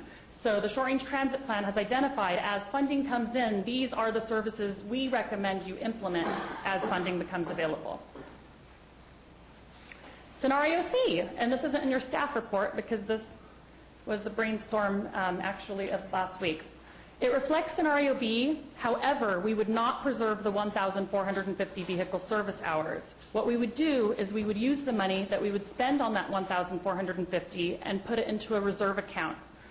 The potential savings can be banked in an LTF reserve account, and that must be approved by the Council of Governments by resolution. This would help cushion future budget shortfalls, and it avoids future cuts in service resulting from short-term declines in funding. Due to the volatility of operational funding now, the Short Range Transit Plan strongly encouraged us to open up an LTF, establish an LTF reserve account, and other agencies are doing this as well. Our contingency plan, we again have the ERA funds. They're only available for 2 years, so there is a strong possibility, or actually a probability, that we would need to return to you in 2 years for further service reductions if you select scenario A or B. The addition of services as funding opportunities arise. So as we receive funding, we would add services. As we gain a partnership with San Joaquin RTD, as we obtain intercity bus grants that can help fund it, fund service out of the county, then we would, for example, try to get Lodi back or go directly into Stockton, which is a request we're receiving a lot. And again, the potential partnership with San Joaquin RTD. The action we're requesting today, we would like the chair to open up the public hearing so we can hear public comment on the proposed changes. We are asking the board to approve one of the 3 scenarios. We are asking that you adopt a minute order revising the fare structure, and we are asking that you adopt a minute order eliminating charter services. Now, the reason for the elimination of the charter services is recent legislation was passed that makes it almost impossible for public agencies to provide the service. And so the process is so strenuous, I can't even sit here and tell you about it.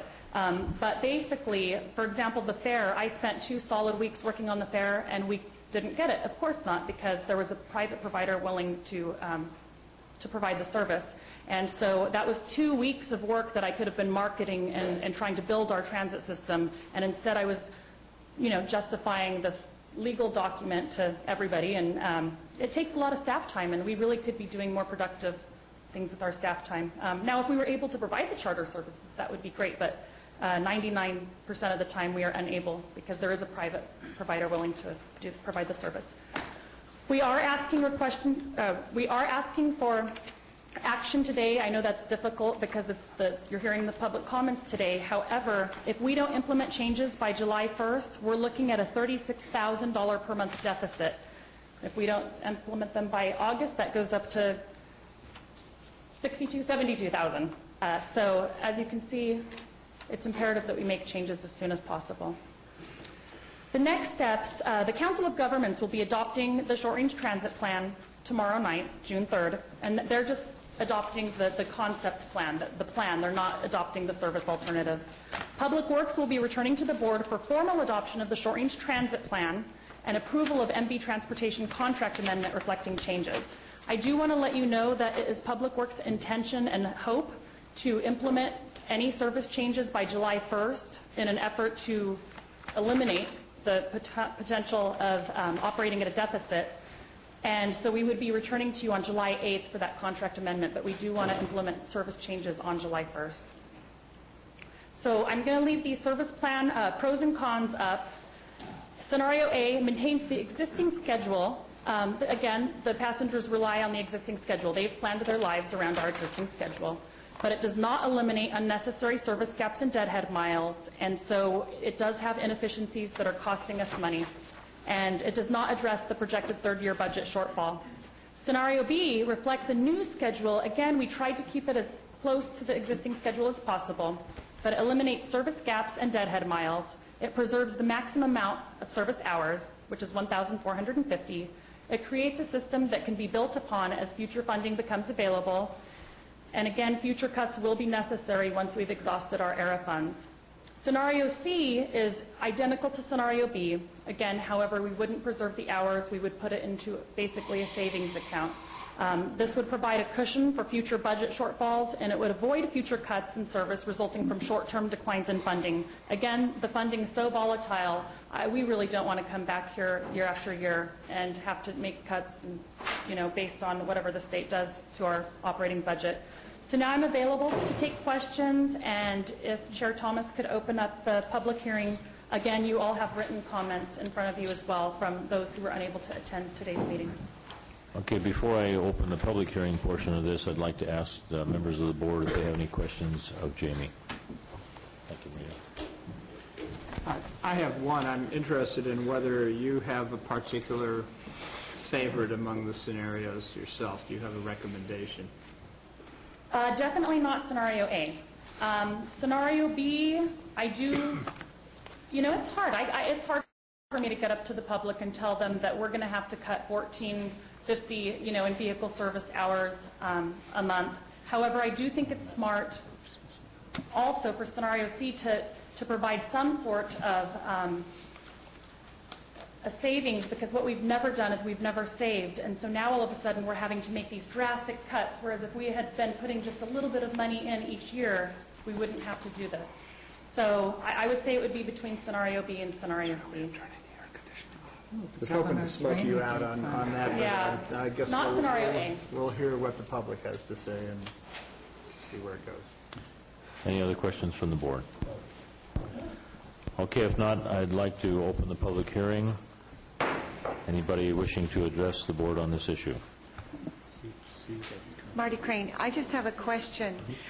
When you have one round trip to West Point and one round trip, what was it, to Copper?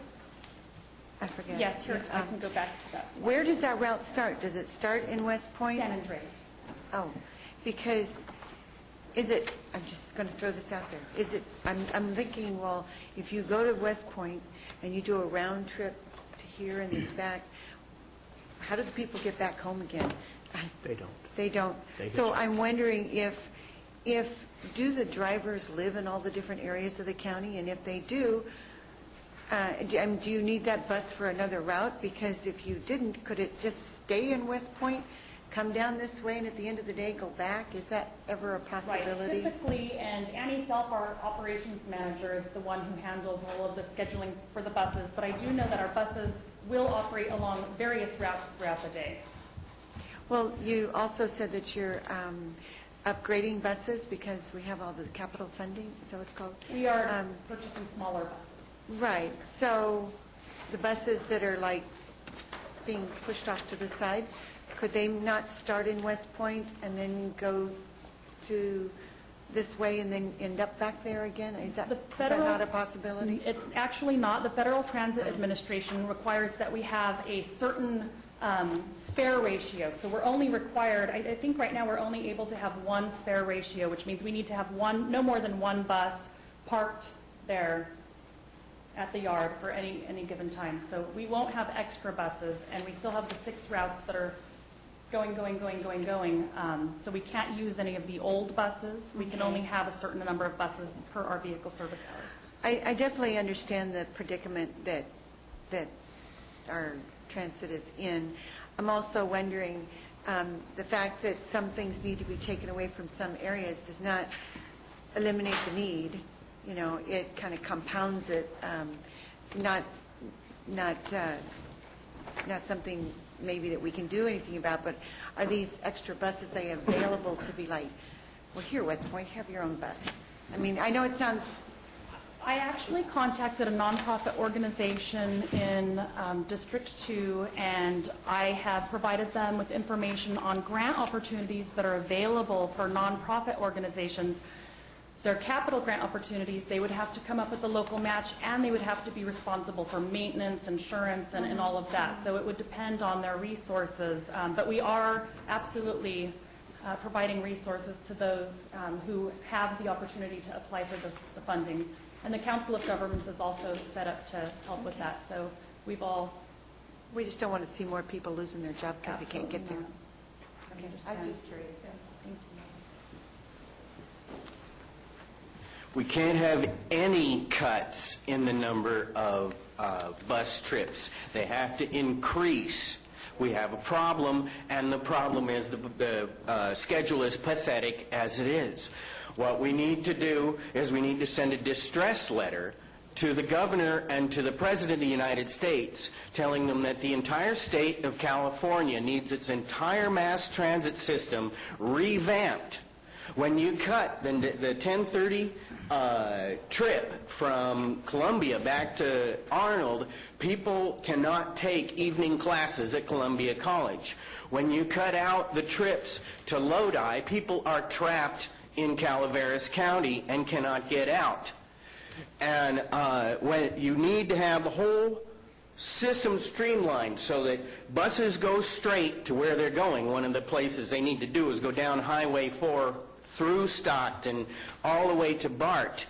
And there needs to be buses on Highway 99 that go all the way down to the other end of Highway 99 so you can get somewhere.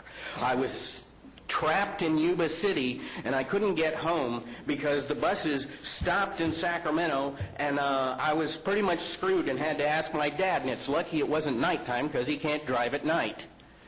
Now we have to send a distress signal telling them that we need to have all the systems coordinated with each other, so all the buses work together. When the bus comes to a point where it finally stops, another bus needs to be there to take it and take people and keep going on from where it was. The limits in the budget that she's displayed just show a lack of imagination on the part of the people who make the laws that govern how to run a bus system. The bus system needs to be straightened out. We need to eliminate rush hour. We need to get it so you can't have, when you eliminate bus trips, eliminate round trips and that kind of stuff, you make it so that less people are taking it. It's less convenient, so less people are going to take the bus, and you're going to have bigger shortfalls in the future because you have less bus trips as it is. And the more you do that, all you're doing is creating the death of your own mass transit system. And when you call for help, you call for help to both the federal government and the state, and you tell them that it needs to be coordinated. I've seen how pathetic the bus systems are in other counties. They're just as bad there as they are here. It's horrible. I have to sit for 2.5 hours and wait for a bus in Angels Camp to get home. Lots of times. Now, I've proposed a number of solutions, and I'm willing to help you write the distress letter. And I'll sit down in the Arnold Library with you and write it. I've already got a lot of ideas about how to straighten out the entire mass transit system of the entire state. You need somebody to coordinate all the counties together. Because I try to go to Tuolumne, and when I go to Tuolumne, I tried to take a class that's up there beyond whatever on Mono Way, and I can't take the evening class because it won't make it back to the 9 o'clock, 9:10 bus at Columbia to take me home at 10:30. And now if you eliminate that, I can't go home anyway, so I might as well just forget evening classes. So, like I say, I'm willing to help you write a letter begging for funds to fix the mass transit in the entire state. And we have to have trains down the freeways. We have to have bus-only lanes. The buses themselves should have the right of way over cars. It's part of what they say they want to be for. You know, we're going to try to get ourselves a little more green. Let's do something about it. We can't have any cuts in any of those trips. It's few enough as it is. They need to be hourly. Hourly buses, not once every 3 hours and then a 4-hour gap at night. Excuse me, sir, your name is Lance, is that Lance correct? Jackson, yeah. Lance Jackson, okay. There may be other members of the board that would like to respond to your comments, but the suggestions that you're making seem quite global in their magnitude. I occasionally go to Southern California, and I have ridden bus systems that have more or less, as you're describing, hourly buses going here and there, but they're supported by millions, a population of millions that are contributing toward that. My perception, and I ride the bus fairly frequently too, here to work and back to Copperopolis. My perception is we are doing the very best that we can do with the resources that we have. The solutions that I'm hearing you suggest certainly would, the studying of them would go far, far beyond the July 1st critical time frame that we're talking about here. I mean, we're at the 2nd of June. We have to make some serious decisions before July. Seeking help from the governor, seeking help from the federal government, it just is not going to happen in the length of time that we have. I hear what you're saying, and I'm very much a supporter of the concept of providing as much bus service as we possibly can. But the situation or the system that you're describing, maybe it'll be achieved someday in this county, but certainly not at the population levels that we have. So, do you have anything to add? Others are intending or hopeful to talk.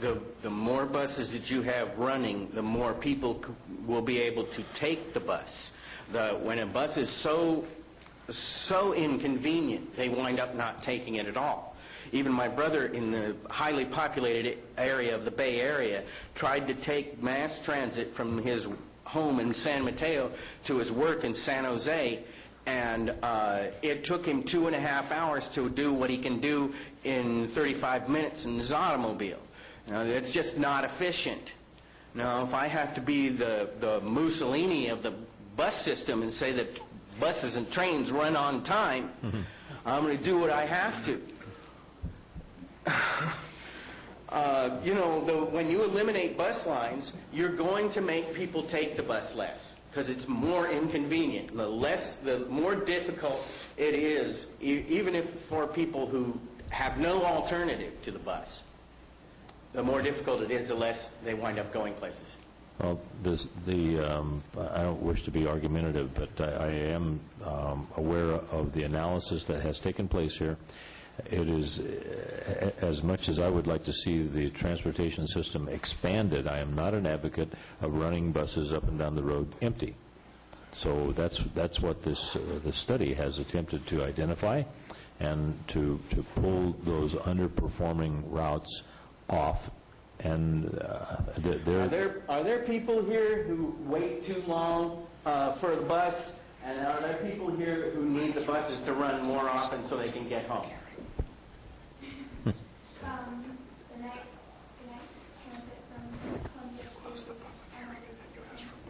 Yeah, that eliminates night class for people. Yeah. Well, we will discuss that specific request later, or if the young lady wants to come up. But Lockmere has a comment or two, I think. Lance, thank you very much for your comments.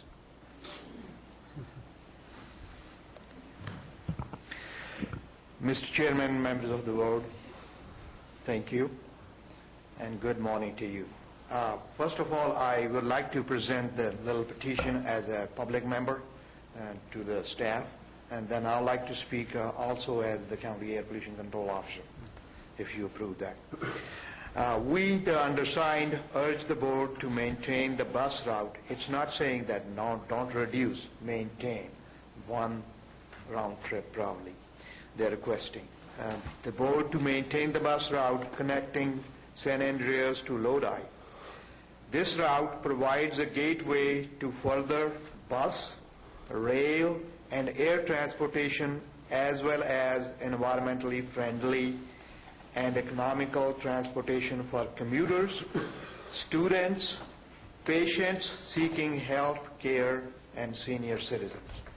And I have the petition signed by 97 signatures, and most of these I observed because I also take that bus. Do those 97 people take the Lodi San Andreas bus? Almost 50% of these people are Lodi San Andreas. Another are students from Valley Springs, and there are some people coming from Wallace. There are some people from Lockford, and it's fairly distributed. Again, Mr. Chairman, as Air Pollution Control Officer, I would like to address the board. We are mandated to submit what's called State Implementation Plan. Previously, the mandate required us to submit a plan by 2010, May 2010. And right now, good news is that 2010 deadline, the Federal Environmental Protection Agency has changed to 2011. That's a good news. The bad news is instead of one plan, we are mandated to submit two. One under the previous law, which we are supposed to attain and maintain ozone standards, and the second one under the new law. And under both of the scenarios, we are supposed to be coming to your board as Air Pollution Control Board to request, provide some kind of carpooling or carpool lane additions, which I will never recommend to your board that in any area of the county there should be a separate carpool as in Bay Area or South Coast, because that won't be safe, that won't be practical, and that will not be economical. My plea to the board will be provide some kind of mass transportation, carpooling incentives. Carpooling incentives will be funded possibly from emission reductions, which the district will be mandated to produce under our Clean Air Act, under reductions mandated for greenhouse gas emissions. They are coming whether we like it or not. Federal government through the state will be asking and mandating the Air Pollution Control District, and you as Air Pollution Control Board will be mandated to provide those emission reductions, and there will be some sanctions if we do not. I would like to make a couple of more comments. Our new laws will be mandating us to provide wood stove controls if we do not maintain and attain air pollution control standards. Enough people have come before this board about gas station new laws. And I came before your board. I'm not addressing the penalties which we have. At this point, most of the state and the state agencies are saying there should be penalties implemented. And the minimum agreement is $1,000 for each gas station who have not complied with the law. I'm still taking the direction from this board, and I will maintain it that there will be no penalties in this county. Even though the state has agreed, I'm saying I'll help those stations to comply with the standards. But to reduce those emissions, we should be creative, we should be doing little more things, such as if we can maintain at least one or two routes wherever they are needed. I'm not suggesting low ride, because I'm also a rider. I'm suggesting they should be maintained at least at the bare minimum levels, because once we lose these riders, it will be difficult for me to address the concern to promote the ridership again, because people will lose trust in the government.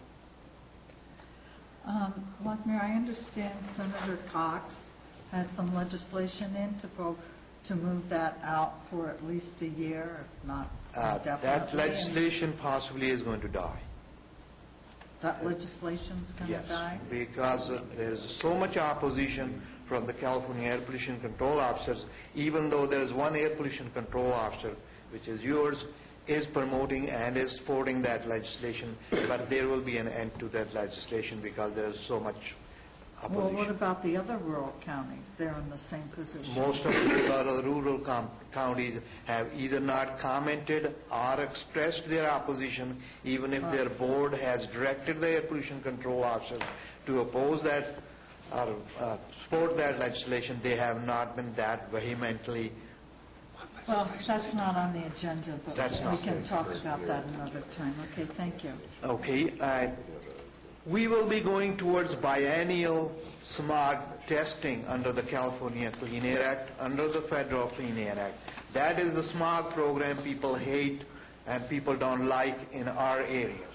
I'm still supporting the board's contention that we don't need smog controls in this county, because most of the county vehicles in this county which will fail are driven by those people who least can afford it, and possibly drive at very, very low mileage. I'd like to make another comment, which is there is a federal lawsuit which Clean Air Act people have won in South Coast. And the federal judge has put 3,000 existing permits under suspension in the South Coast. That is due to because South Coast is not meeting clean air standards. And South Coast has also suspended 1,300 permits.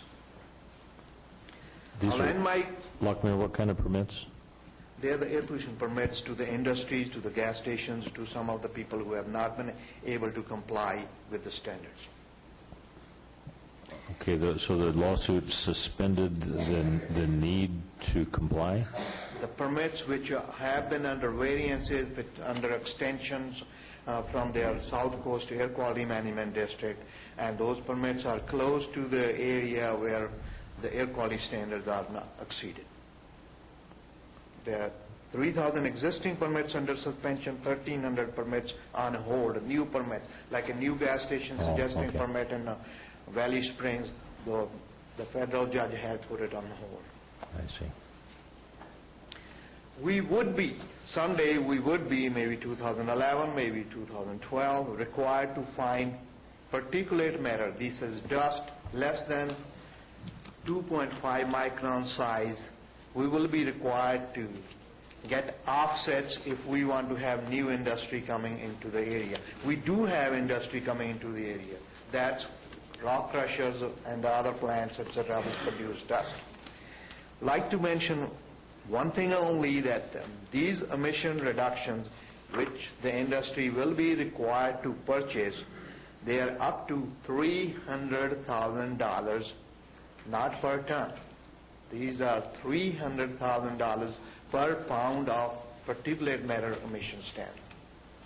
So if an industry is producing 10 pounds and they need an air quality permit, they will be required to either buy or offset or reduce those emissions somewhere else.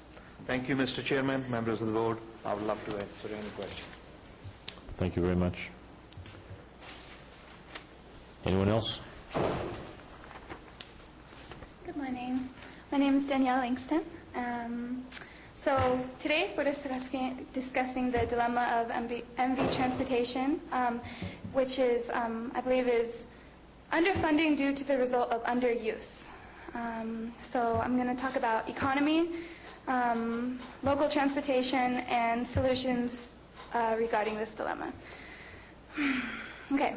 In this economic recession, or the transitioning and transforming of economy, there's a large rate of unemployment, which leads to social problems within the community, which is very evident by simply walking down the street or talking to your sheriffs and whatnot. So social problems, social unrest.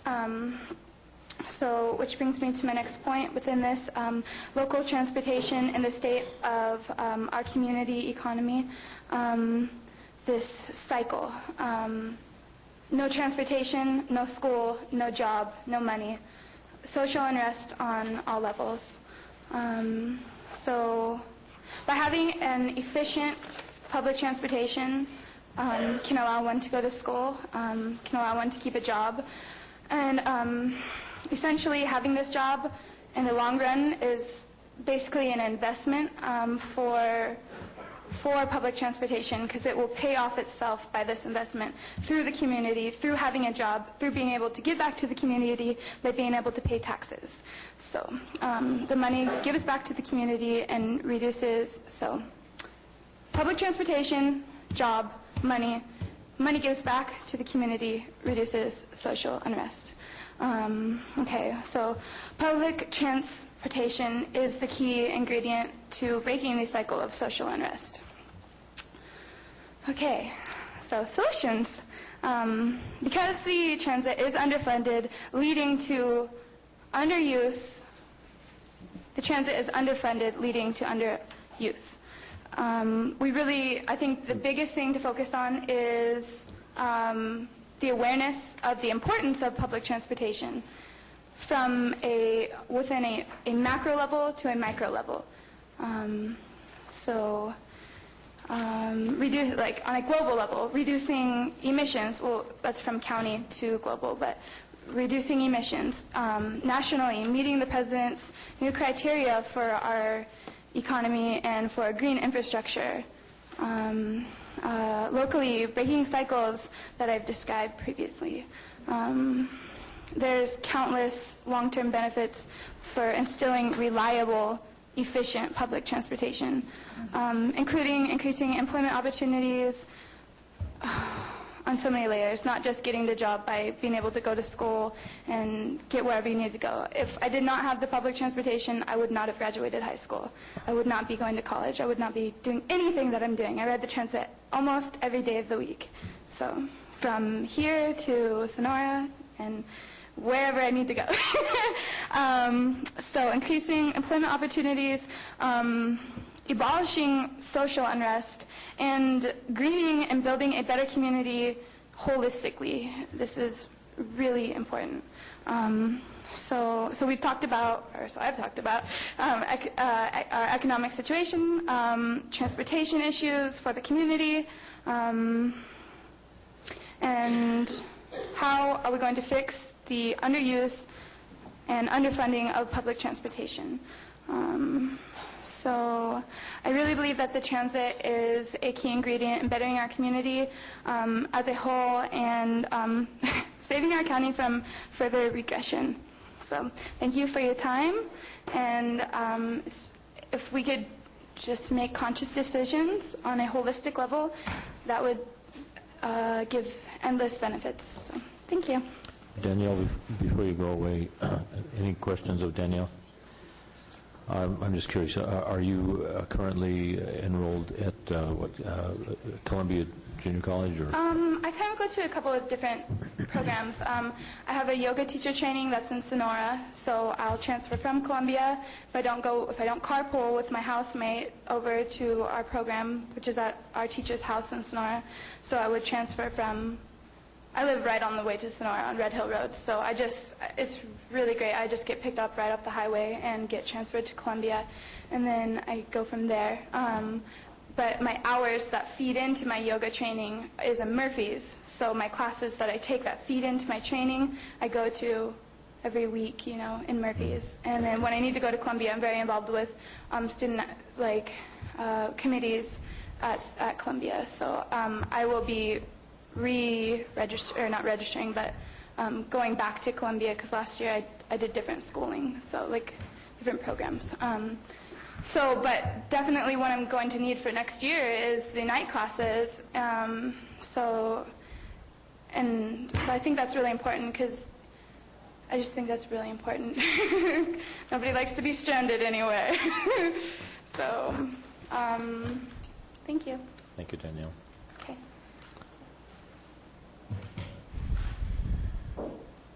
Hi, Kim Manuel. My question is regarding the Bear Valley bus. It seems to be in the green. It only runs if there's a guaranteed amount of ridership, that it will only go if it pays for itself. No, it's never paid for itself. We recover about 25% of our operating costs. Okay. So, and part of the reason for the recommendation of eliminating Bear Valley is our primary goal as required by the state is to serve primarily the transit dependent. Sure. And so for us to cut services in some of the transit dependent communities but still offer this ski bus, which is great. It's great for our kids to go up there. Right. And, it's inconsistent with the goals that are. I see. Well, it just seemed to be one of the highest performing things that you have. It does, and it recovers a 25% fare box recovery ratio. Okay. That was the question. Yeah. Thank you. Good morning. Jeff Hughes, Arnold resident. It'd be great to ask for you to keep everything that's going on with the bus as it is, but it's very obvious. I work with Jamie, and she does an excellent job. I think what she's presented here illustrates that we have no choice, and we have no choice quickly. For me, I think Scenario C not only demonstrates eliminating inefficiencies in the current system, but it also starts to demonstrate something that government doesn't practice well at, and that is to become efficient and then save a little bit of money for the next for the next phase of what's going to happen. And she's already illustrated the next phase of what's going to happen is year 3. Sounds like we're going to have a shortcoming again. And I would rather see her walk out of this whole process with a 3-year deal than a 2-year deal possibly coming back for more changes in the bus system. To me, the more consistent that the bus system stays, the more the ridership can depend upon it. I would ask that we at least try to look at the nighttime classes for Columbia College. As people are going to work during the day and they're trying to squeeze out a class at night to try to eke out every little bit that they can out of their employment, potentially another career or whatever they may have going on in their life, I really think that nighttime class in Columbia could be essential to their survival as we continue to move through this economy. Thank you for your time.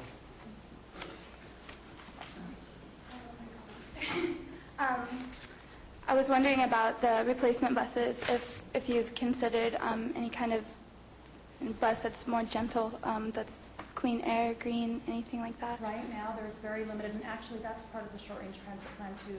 LSC identified all the potential options, and for a rural county with our terrain, there's not too much available right now. So I'd encourage you to read the plan and read that section. There's a lot of information on it. Okay, cool. Thank you.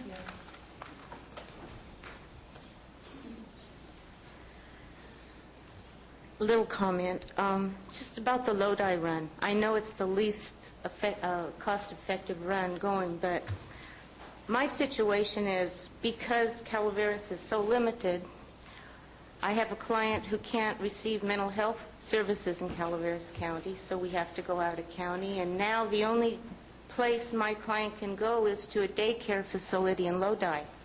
There are no daycare facilities in Calaveras, nor Tuolumne, nor Amador that serves Medi-Cal patients. The closest one is Lodi. If we eliminate the Lodi run, we've got to do something like a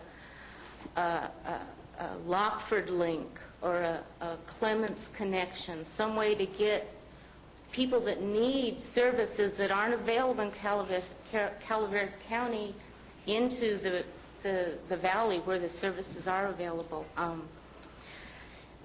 I'd hate to see the Lodi run die, but I think it's going to. That means for me, of course, I have to drive to Lodi twice to drop a client off and then to go back and pick them up. So that's how I'm going to be polluting the air for the next year, is driving twice to Lodi, back and forth. Unless anybody has any better ideas. So that's just my comment about the Lodi run. Thank you, Bonnie. After hearing, Marty Crane, after hearing all the comments, it occurs to me that there's a lot of validity with regard to the college run, the night up to Columbia. But we also, as one of our local heroes here just spoke to, the Lodi run. In the Volunteer Center, we have for about 17 years now, we've operated a volunteer safety net transportation program for our vulnerable populations. And we all know what we have in Calaveras, but I think sometimes we figure out what we don't have. We don't have a dialysis clinic, so anyone who must have the dialysis treatments, I mean, you either have them or you're dead. I'm sorry, I don't mean to be blunt, but at some point we need to really acknowledge this, that we started a carpool to dialysis program, but that only works for some patients and some schedules and some clinics. And so all the clinics are working together with their patients.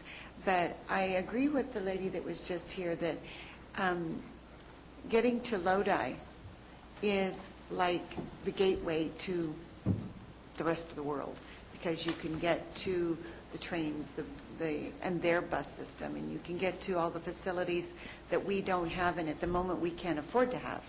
So I like C, but it would sure be nice if we could get Lodi in there. You know, I know we can't have everything, but I just wanted to mention that about the dialysis and cancer treatments, things like that. they're definitely life-saving things. So thank you. Thank you, Marty. Anyone else wishing to make a comment or a suggestion? One last chance. Okay, I'd like to close the public hearing and bring it back to the board for further discussions and or decision.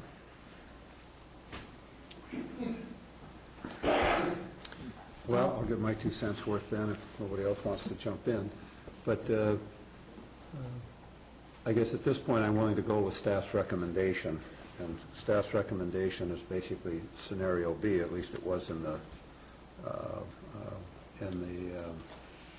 handout that we reviewed. I'm assuming that's still your recommended option? I see benefits to scenario C as well, because what I really don't want to do is come back in 2 years and have to cut more. But if you go to C and put savings in, that means you have to cut more now in order to generate the savings. Is that not accurate? No, what we would do is scenario B reflects all of the cuts in scenario A. Okay. But because of reducing the inefficiencies, we're able to add some service back in. So we can either add that service back in, or you can pick and choose if there are certain routes in that service that you'd like to add in, and we could still save the remainder and put it into a savings to plan for the future. Because another goal for the ERA funding is job sustainability. And so we can, by saving, we can save jobs rather than, for example, our drivers. This is going to impact our drivers. And so if we were to save, that provides jobs. As I understand it, scenario B basically spends, the money available. If you want savings, then something has to be reduced out of scenario B. Yes, and that's just those, if I go back to this slide right here, the contingency projects identified in the short-range transit plan, because they were identified. So those will be eliminated? We would remove that from the schedule that was provided in the staff. And they're included in B, but would not be included in C? Exactly. Okay, well, that's I think what I'm saying is that obviously some more reductions have to be made in order to generate savings. And, if you want to make a recommendation as staff, and I think, you've been immersed in this, and I very much appreciate your professional competence, because you've been the first since we've had transit, frankly, that we're having sort of meaningful discussions about the transit system. I will defer to your recommendation on either B or C. I would like to just comment a little bit on some of the comments, however, and the idea that, transit is somehow an economic growth engine, to me is not valid. What we're trying to do by all of the cuts that are being made is get it to the position where those that use it pay 10.6 cents on every dollar it costs to operate the system. In other words, somebody else for that ridership is paying 89.4% of the cost, or 89.4 cents on every dollar. And as I have pointed out before to the board, an economic growth program is not to increase subsidies. And at some point, it always seems to me that we should be trying to make people less dependent on government and have less subsidies, and have the market dictate through market processes which are profit oriented as to how capital should be allocated. It wasn't that long ago. Okay. Thanks. Just the public hearing is closed, sir. It isn't that long ago. I would like to point out to you, sir, Lance, Mr. Jackson, I gave an opportunity for the public to continue their comments. That period of time is over. The board is deliberating, and we are not going to be taking more public comments. That includes your comments. Do we have an understanding? Thank you. It wasn't that long ago that we did not have a transit system in the county, and students still made it to Columbia Junior College. The seniors still made it to their doctor's appointments and to the grocery store, et cetera. The transit system per se, given the amount of use we have, and we're not a densely populated county, it's very hard to economically justify how we're dedicating this amount of resources to such a low ridership system. We have roads that are in dire need of repairs. We have a lot of places to allocate money that benefit a lot of people and enhance economic growth. So we hear basically from the ridership that says, my God, we deserve, we deserve our subsidies. If you want to talk to the people that subsidize it, I'm not so sure they're so eager to subsidize it. I mean, the subsidy comes from DMV fees and from the gas tax. And those of us, just about all of us that pay those taxes are now, basically subsidizing lots of other socially deemed desirable outcomes. But it seems to me that we need to increase, and rather dramatically, the fare. The subsidies are way too great. We need to cease, as you pointed out, the charter service, which is basically mandated at this point. And I will support either B or C based upon your recommendation. So those are my comments. Supervisor Walensky. Well, this is, for me, the fifth discussion of its nature, this being my beginning of my fifth year. And every year we talk about unmet transit needs and what kind of money we have to deploy to that need. Starting with recent patterns, one of the things I'm concerned about as we face as a country the kinds of lessening of our economic capacity is the question of whether we will also, who will bear the burden of the moment. Last week, as was so noted in the public comment phase of this, we took the lowest paid people and cut their salaries as our first gesture toward this. And today before us we have, again, people who need dialysis, people in our mental health programs, people in our developmental disabilities community, students going to Columbia, and we're saying, all right, sorry, it's tough times, and we're going to cut those services. That's one set of discussions that has to do with our core values as a nation and as a people and as a community. And, of course, we have differences on that. There will always be different constituencies. There will be folks who are subsidizing things like, by the way, in this country, long ago we decided we would subsidize education because we thought it would be something important to be an educated society. We also subsidized national defense, to some extent some portions of our health care system, although often not enough to get good efficiencies out of it. We subsidize agriculture. We subsidize many things that we view as essential to our needs. And the question is whether transportation, and again we're talking as a broad philosophical point, what role does transportation have in fostering a society that has good communications, good interconnection between its communities, and ultimately is transportation central to our economic system?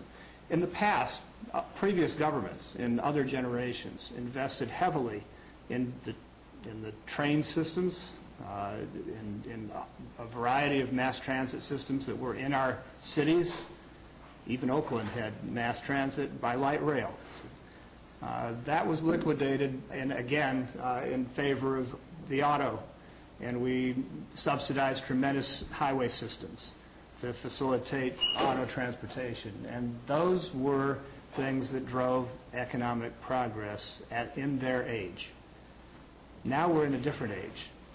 And we have questions about climate and fossil fuels and how we're handling the management of our planet. And all of that comes into discussion when we talk about transportation. But today's job is somewhat less than that global picture because we don't have much connection with our economics here. Doesn't have a lot of connection with that. In fact, we've already screwed it up pretty good here. We have a transit system that we're so under-subsidizing that nobody uses it. And now we're talking about cutting it more. In my district, I've got people, I've done a survey. I get people that I pick up on the highway. They're hitchhiking. And I'm saying, I ask them when I pick them up, I say, why are you hitchhiking? What about the transit system? They say, well, it takes me 6 hours of transit to get to a 1-hour class in Columbia. It takes that long, and that's my whole day.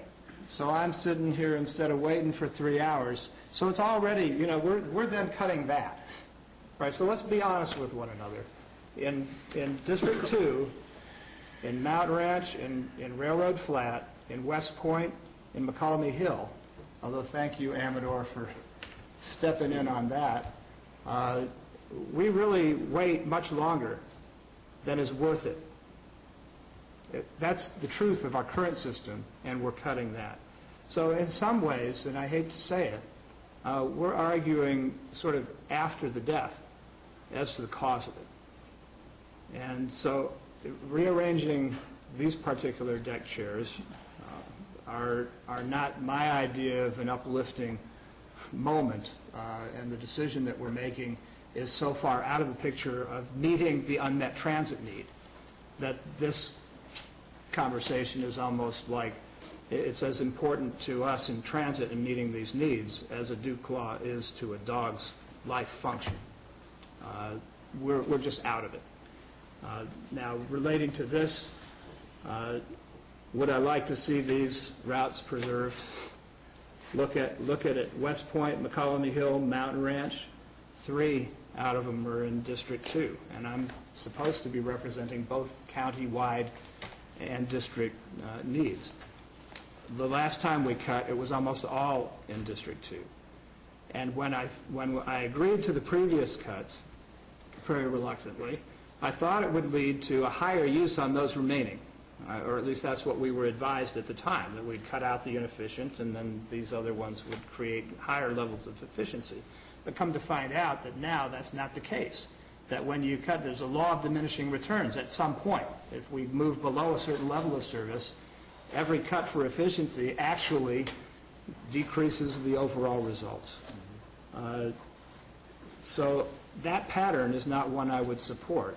And although I'd like to see us not have to come back, what I'd really hope is that we use the 2 years under scenario B to really think through significantly improved forms of transit that would get more riders in an efficient transportation system that links itself much more than what we've got right now. And that may mean not doing it all ourselves. It may mean linking up with a wide range of other transportation agencies, private firms, volunteer centers, et cetera. And also employer organizations that want to get their workforce there on time and see whether we could begin to create some efficiencies that way. So that's my hope. I support B. It's a long-winded response, but I really think it's important that we think this through in a much, both with the global issues in mind, but also what we can do locally all together to do better than this. So you're supporting B? I'm agreeing with Tom, but for completely different reasons. Well, I'm going to support Plan B also. But I want to say that I'm not total in agreement with Supervisor Tryon on the economic developments of transportation, public transportation, because I am in a way a product of that. I rode the bus. When I first got married, we could not afford a car. I made $65 a week, and I rode public transportation. I was involved in manpower development, so I was at a class for 8 hours a day, being trained in a vocational training for a job. So I rode that for 6 months. And I grew from that, then was able to get a job, and I rode the bus for a while to that job. and then I was able to purchase a car and so forth and forward. So I believe it is a product. And I see young kids taking public transportation to college and expanding their knowledge and their education for a better job. So I am supportive of public transportation, and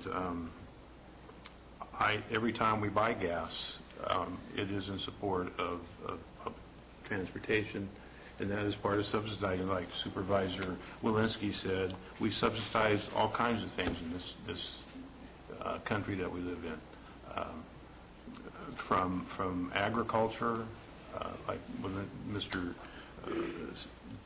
Supervisor Walensky mentioned, to the roads that we drive on, to housing, to all kinds of things, even education. And I will be supporting Plan B. Supervisor Callaway, do you have comments? Jamie, why wasn't maybe zone fare fed into the scenario? The zone fare was recommended by LSC to not be implemented due to the difficulty in implementing it. Even currently with our Lodi route, we are having a problem tracking the $3 versus the $1.50, and so they just said it would be too difficult and not necessarily worth implementation for the zone. Why is it difficult to track that? I will let myself, our operations manager, the people who track it all, but we have discounted passengers. The Lodi route consists of San Andreas all the way down to Lodi, and Right. only those traveling to and from Lodi are those that pay that fare. So.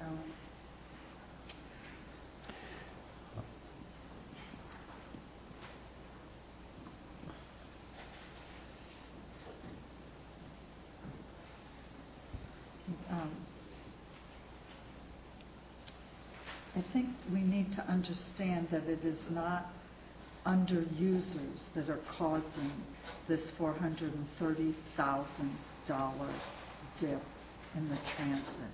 It's the state transportation assistance and local transportation fund that is causing this.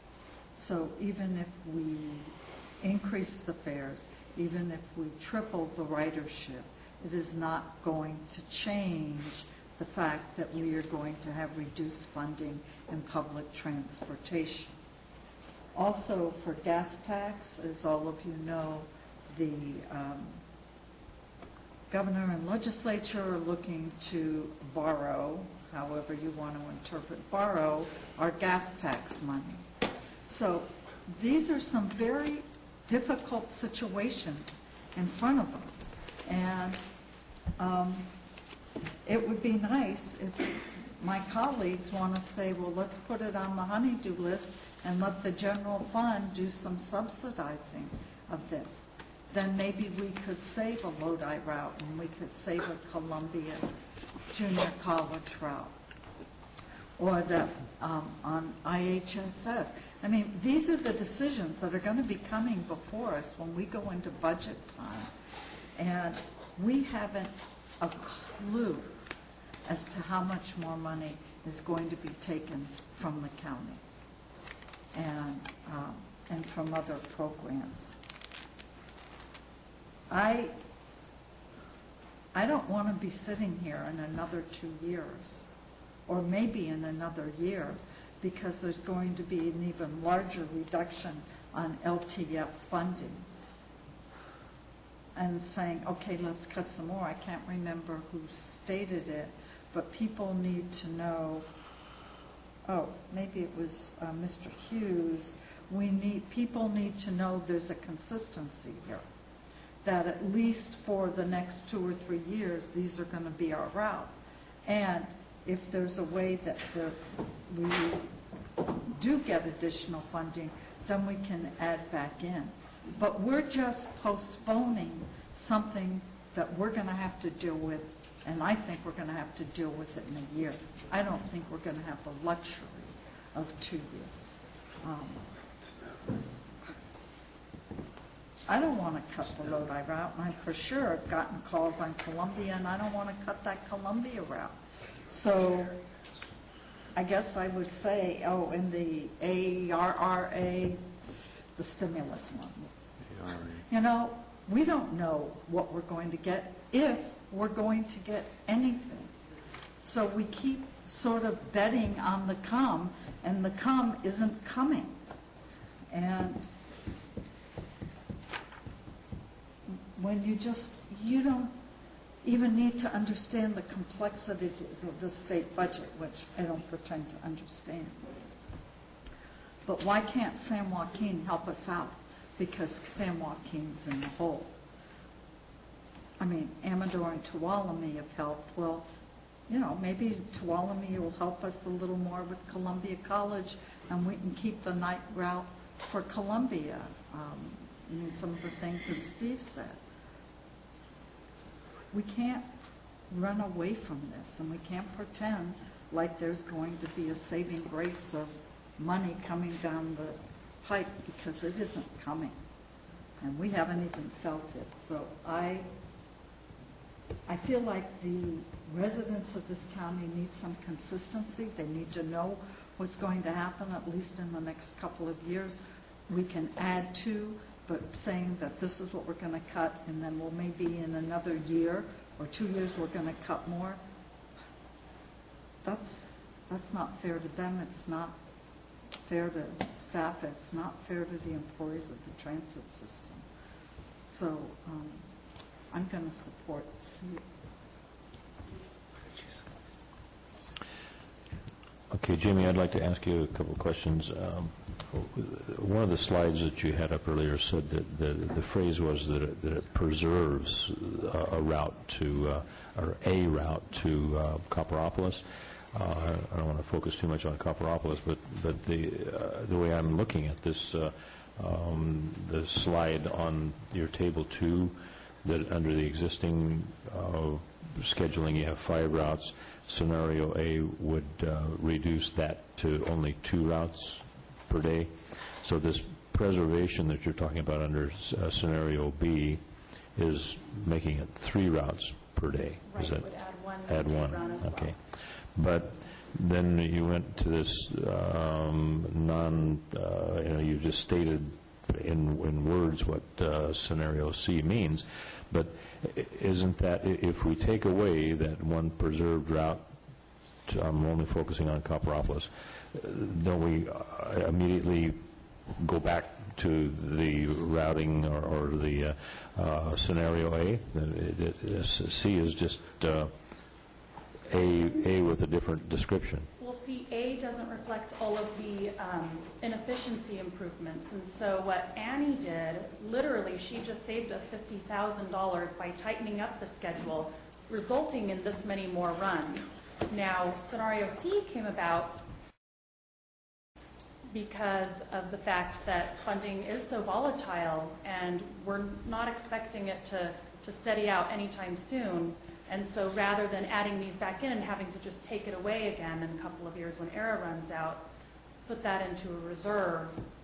Because who knows, we're counting on STA or LTF at 550. Well, what happens in 3 years if it goes down to 450?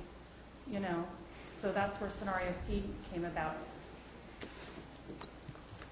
Well, I want to ask you maybe more succinctly, if there was on this page the routes, the number of routes to the various places, Valley Springs, McConnelly Hill, and such, the routes as depicted under the proposed C would be identical to A. Identical to, yes. Okay, all right. So I'm not supporting that. So, okay. Unless there are other comments, I would like to suggest that we take the easiest thing first, at least just Tyler. Did you want to I just want to add one clarification. Tyler Somerset, Council of Governments. For Lance's benefit, this gentleman is staff, so this is kind of like adding to the... okay, all right. When we did the original analysis on Plan B, getting us to 10.6% fare box recovery, that did not include these contingency routes. These were routes that were only marginally productive or not productive, and the contingency plan then said, at that time at which it makes sense to add them back in, please look at it. So if you were to factor these routes in, we can't say that the fare box recovery ratio would remain at 10.6%. Could be dragged down from there. So in other words, Tyler, what you're saying is that these need to be eliminated in order to guarantee, or in order to provide the greatest assurance that the fare box recovery ratio will exceed the 10%? These were originally eliminated to get us to 10.6%. And if we add them back in at this point, now that because of the efficiencies that we're gaining through our MV transit manager, we'd have to recalculate that fare box recovery ratio. Okay. Well, to me, one of the primary objectives of this whole exercise is to get to at least a 10% fare box recovery ratio. So if that's the case, then my preference would switch to C. I mean, doing all this and then not having a 10% and losing the federal funds is sort of, cutting off your nose to spite your face. I mean,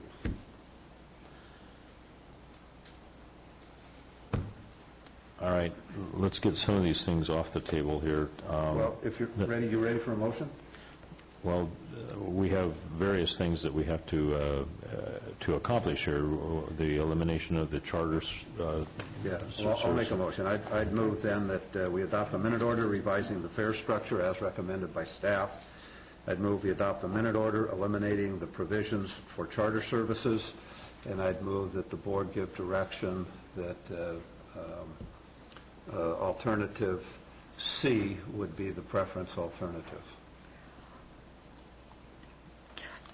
I would move to separate each so that we may vote on them. Okay, then I'll just make the first two. The minute order revising the fare structure and the minute order eliminating provision of charter services. I'll second that. Okay, we have a motion and a second on those two segments of this proposal. All in favor say aye. Aye. Aye. Opposed? That passes on a 5-0. All right, on the balance.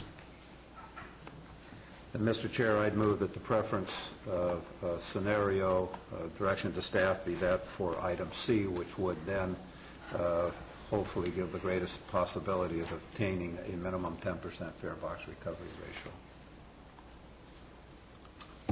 I'm going to second it. I have to say, unlike Tom, I have been a big supporter of the transit ever since we started. I just can't keep going through this. I mean, we have difficult decisions to make, and this happens to be one of them. So I'm seconding it, but not to get to the 10%. I'm seconding it because that's what we need to do. Doesn't absolve you from maybe looking at zone stuff and the things Steve and Gary talked about. I know I can't make editorial comments on a second, I'm sorry. Sure you can. But I did. Okay, we have a motion and a second. On the discussion portion of this, I'm at the risk of sounding like I'm really confused about this. The staff report, I thought, said emphatically that we would meet the fare box recovery under scenario B. I'm hearing comments this morning.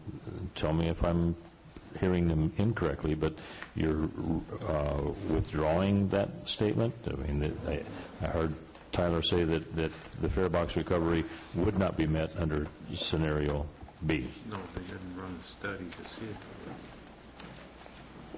And if that's true, why were we told in the staff report that we would meet the fare box recovery under B? My comment was that the original Schedule B calculation that was done as part of the short-range transit plan did not include the contingency runs being added back in. That development took place as a result of a willingness to say, what if we move away entirely from our existing schedule to free up some efficiency savings. If I can add something that doesn't necessarily contradict, but what I did, what Tyler's saying, what I did is I incorporated out of the table the LSC's, what it would, and I actually, maybe I didn't even share it with Tyler, so I apologize for that. I created a spreadsheet and I compared the revenue loss due to the fare increase, and this would put us at, I think, 10.1%. It came just over the 10% when I compared LSC's table to this. What I did is I compared Annie's schedule to the LSC short-range transit plan, and it would put us over, I think it was 10.1%. Amy, if it came in at 9.99%, how much money do we then lose? 9.99? If it comes in under 10%, and you're saying that you think it would, on a projection, forward projection basis, come in at 10.1. If it came in less than 10, how much money do we then lose? As of this year, meaning 0809, our funding eligibility is going to be reduced by $35,000. Now, right now, it's not an issue because we're not claiming our full eligibility. But eventually, it is going to become an issue because it's going to compound. So it is very important that we reach 10%. And then it just goes up from there every year we don't Yes. need it. And we haven't met it for how many years? 5. Has ridership continued to increase in this last quarter? Ridership is phenomenal. We are coming very, very close to 100,000 one-way trips this year. And if that trajectory continued, did you factor that into your projections? Yes, that was factored into the complete analysis. Okay, I'm not going to pretend that I know anything about the other routes. I mean, I'm looking at the existing routes that go to Copperopolis because that's the one that I ride. We've got 5 round trips a day currently. Under the scenario B, it was going to go down to 3. That would be an early morning, a midday, and a late. Is it reasonable for me to assume that the early morning would be the same time? Very similar. Okay. Not necessarily the exact same time. Okay. Well, I can tell you for sure that if it occurs that bus doesn't get up to Angels Camp in time to get the high school kids to their early morning class, then you might as well not run it. Right, and it does meet the high school schedule. Okay, and likewise, the bus is always jam-packed with 20 kids coming home at the end of the day, and sometimes a supervisor. So that would be maintained, that late after-school activities conclude that kids can get home after the school bus has, okay. Well, I don't know whether any other supervisors want to dissect their particular routes, but I don't know. I'm feeling like I still am holding out to maintain that midday run to Copperopolis for the not necessarily the students, but for people that are visiting the area, people that are want to go up to Angels Camp to do some shopping and then return in the afternoon. Those people that do not have the cars that some of us have. So I'm still not an advocate quite yet of C. But anyway, we have a vote or we have a motion and a second to approve scenario C. All in favor, say aye. Aye. Aye. Okay, we have 2, and how about opposed to C? No. No. We have 3 people that are opposed to that. Okay, so that motion fails to support scenario C. Okay, and I move as an alternative to approve scenario B. Do we have a second to that motion? I'll second. All right, we have a motion to approve scenario B. All in favor of that motion, say aye. Aye. Just for discussion, I will vote for it because C didn't pass. But we'll see you all next year. Okay, you can call for the vote, Mr. Chair. All right, all in favor of that motion, say aye. Aye. Aye. Opposed? No. Okay, the motion passes on a 4-1 margin. Thank you very much. sounds bad, Tom. No. Bad. No. That's you guys, you do that. I think it's just nice. Did you read that? Yeah. That was really... All right, I'd like to draw your attention to the fact that we have a couple of other items on the agenda. I'd like to power on through if we can. Telling them.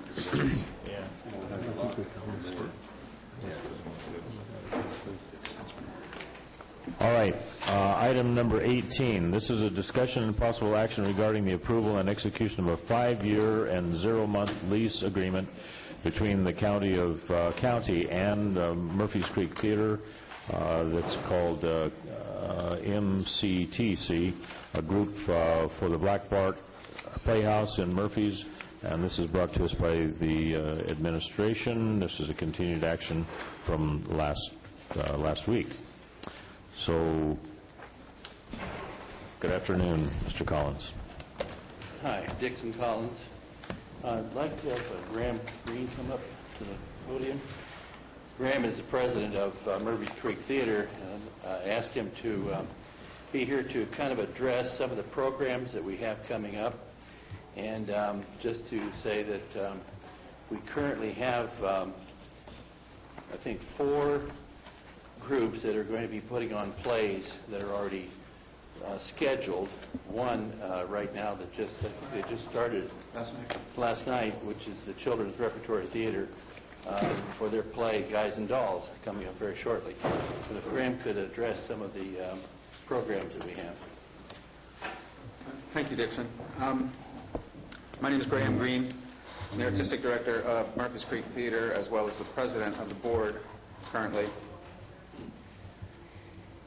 And I started Murphy's Creek Theater 15 years ago, and one of the things that has always been an important part of the theater company is an educational component. In 2000, when Bart and Stevenow built an amphitheater for the theater company, we began a program called the Mirror Project. And basically, it's an advanced acting conservatory that, at the end of the 4-week session, the students that are involved in the program put on their own full-blown production of whatever Shakespeare play we're doing that summer. This summer we're doing The Merchant of Venice, so the kids will be doing their own production of Merchant of Venice. It's really an amazing program, and to a parent, every parent has raved about the difference that it's made for their child in their life. And that's an important part of, to me, that's an important part of a theater company. As an artist, to be a truly well-rounded artist, I believe that you need to be learning everything you can about the state of your art, applying your craft as much as you can, and passing it on to the next generation. I also believe that that's what a theater company should do. And so that, hence the educational programs. We have also been in contact with the superintendents of the Calaveras County Office of Education about operating an after-school arts program beginning in the fall. We tried to do it in the spring, but we just didn't have enough time to get it advertised and get a group of people there. There are a number of educational programs that we're doing, but also this is a really great opportunity to utilize that building to great effect to the community. It can be an economic engine, and we can develop cultural tourism in Murphy's, as well as have these educational programs in place. There's a lot of opportunities here to really do a lot of really great things at that space, and I would like to see something happening there every weekend. It's certainly not something that Murphy's Creek Theater is directly responsible for, but something that's happening there every weekend. And I would be happy to answer any questions that you had if you do. Yes. Yes. One of the questions was, do all the children have to pay to be part of the Mirror program, or if there's children that want to be part, that their families can, or their grants, or? There are grants. We have partial financial assistance available. The Mark Twain St. Joseph's Children's Fund usually gives us a grant each year, and we use that to offset, some years we've used it to offset the cost of student tickets so that we can get them down to a reasonable price. And some years we have used it to offset the cost of the Mirror Project or educational programs if people have financial hardship. We're not going to turn anybody away. Okay, thank you. Any other questions from board members? The only other comment I would like to make is that the suggestions by Councilman Supervisor Tryon that were suggested last week were prepared by County Council, and they were implemented, we approved them, and they were executed. We signed those things, so all of them were, they look like they were. Thank you, Dixon. And there's a number of members of the board here.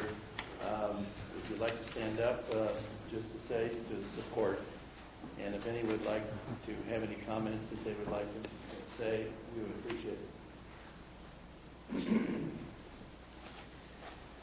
Hi, my name's Chuck Hovey, and I'm on the board of the Murphys Creek Theater.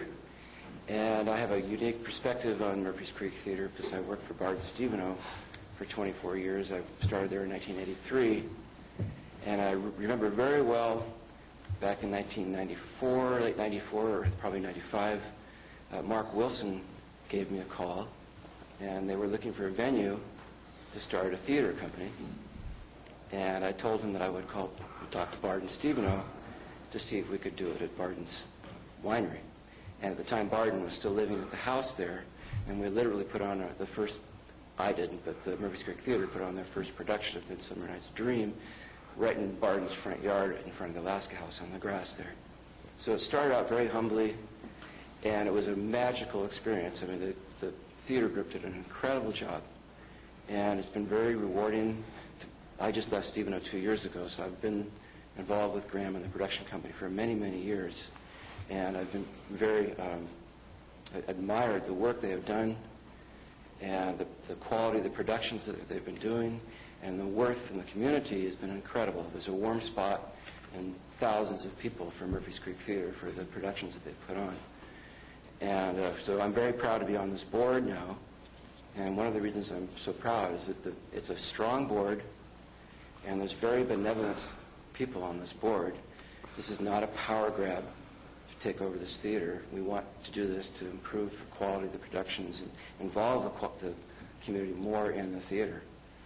So, again, I'm just real proud to be on this board, and hopefully things work out. And just to comment about the Mirror Project, my son, 3 years ago, he's an 11-year-old boy, and as 11-year-old boys tend to be, sometimes they're kind of awkward and shy and have to kind of stumble around socially. And I was surprised that he wanted to try out and be involved in the Mirror Project. And he came home after trying out, and to my surprise, he got the lead role in As You Like It. And that was great. And then I looked at all the lines he had to memorize, and it was a big project, and we worked on it together. And he learned all his lines, and he nailed it. This was a transformational experience for Kyle. And it was a challenging experience, and we need to challenge our youth. And Shakespeare is a difficult subject to learn and understand, and he nailed it, and it completely changed his life. And I've seen it happen over and over with other kids. And it's important that we grow these kinds of programs. And again, we need to challenge our kids to do things like this. And it's an important aspect of our community. And I just hope that we can continue growing this program with Murphys Creek Theater and Murphys. Is he 14 now? I should read the letter that Kyle wrote. Dear Board of Supervisors, I'm Kyle Hovey, and I want to express how much Murphys Creek Theater means to me. Excuse me. I have been involved for 3 years in Murphys Creek Theater's Mirror Project, which has been such an amazing learning experience for me and all who have had the great opportunity of being involved in this wonderful program. The experience for me has given me motivation towards acting, which I had little of before. Another thing I love about the Mirror Project is it is one of the few places where I can be truly myself, not masked by peer pressure or the pursuit of having a good reputation, but where everyone supports you and cheers you on. Murphys Creek Theater and all those who make it possible for it to go on have made a tremendous difference in my life. And I just wanted to express how thankful I am to Murphy's Creek Theater, Kyle Hubbard. With that, thank you. Is he 14 now? Yeah. If I may, I'm Rick Business. I'm also on the board of directors, mostly because of the Mirror Project. So as Graham was saying, all the parents rave, and I'm here to rave just a little bit. I too know Kyle Hovey, and it was indeed a transformational experience for him, and my two kids too. So I have two girls who have been in the Mirror Project, named Erin and Stephanie. Erin's in 6th grade at Avery right now, and Stephanie is in 8th grade. And they both wrote letters last night, and I'll just read them unabridged.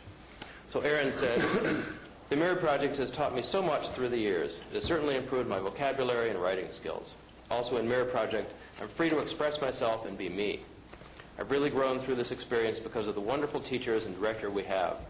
They make sure to treat us like adults, something kids don't see much of these days. Without the Mirror Project, my life would be a mess." My older daughter wrote, "Dear Board of Supervisors, this year I'll be the longest attending Mirror Project participant, this being my 5th year. The reason why I keep coming back every year is that I feel at home at the Mirror Project. I'm with my own kind among the crazy, kooky, and intellectual spirits of the Mirror Project. I can be myself around these people, something I can't often do at school. The Mirror Project has helped me learn and grow a little every year. My first year performing A Comedy of Errors, I got the smallest part, Dr. Pinch. I had a total of 5 lines. Of course, as Sheila always says, there are no small parts, only small actors. But as the years have gone by, I've slowly inched my way up in part size as my acting skills grew, until last year I had a fairly large part in comparison. Another plus to the Mirror Project is that sitting in the direct sun for hours on end on top of a black stage in 104 heat can really build character. I certainly hope that I have the opportunity to do the Mirror Project once more this year, if not for the remaining 3 years I have left before I turn 16. So I just wanted to read those 2 letters. Thank you. Thank you for bringing those.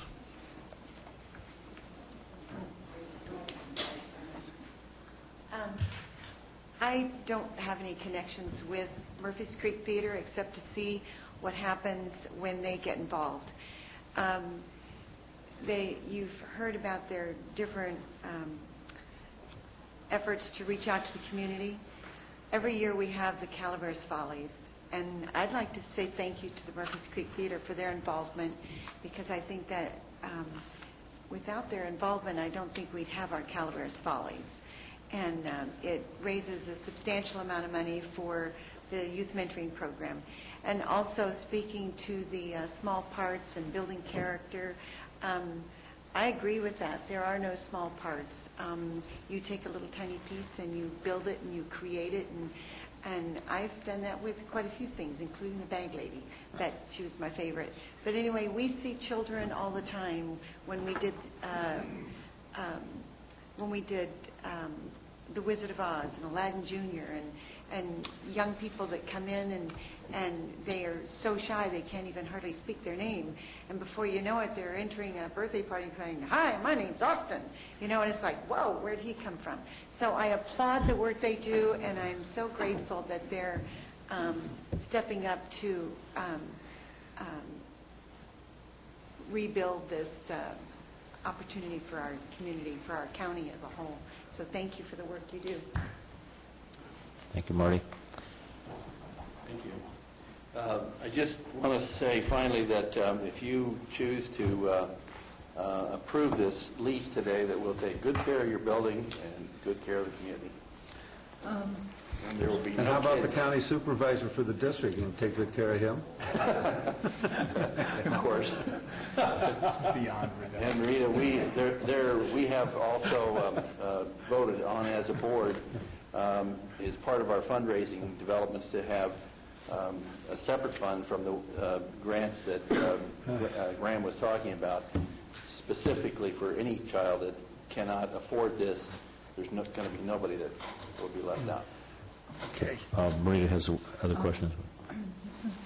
The other question is, what is the wall between the board and the production company regarding, the use and paying of the facility? Because if I remember, you said that the production company would pay the same fee as any other users would.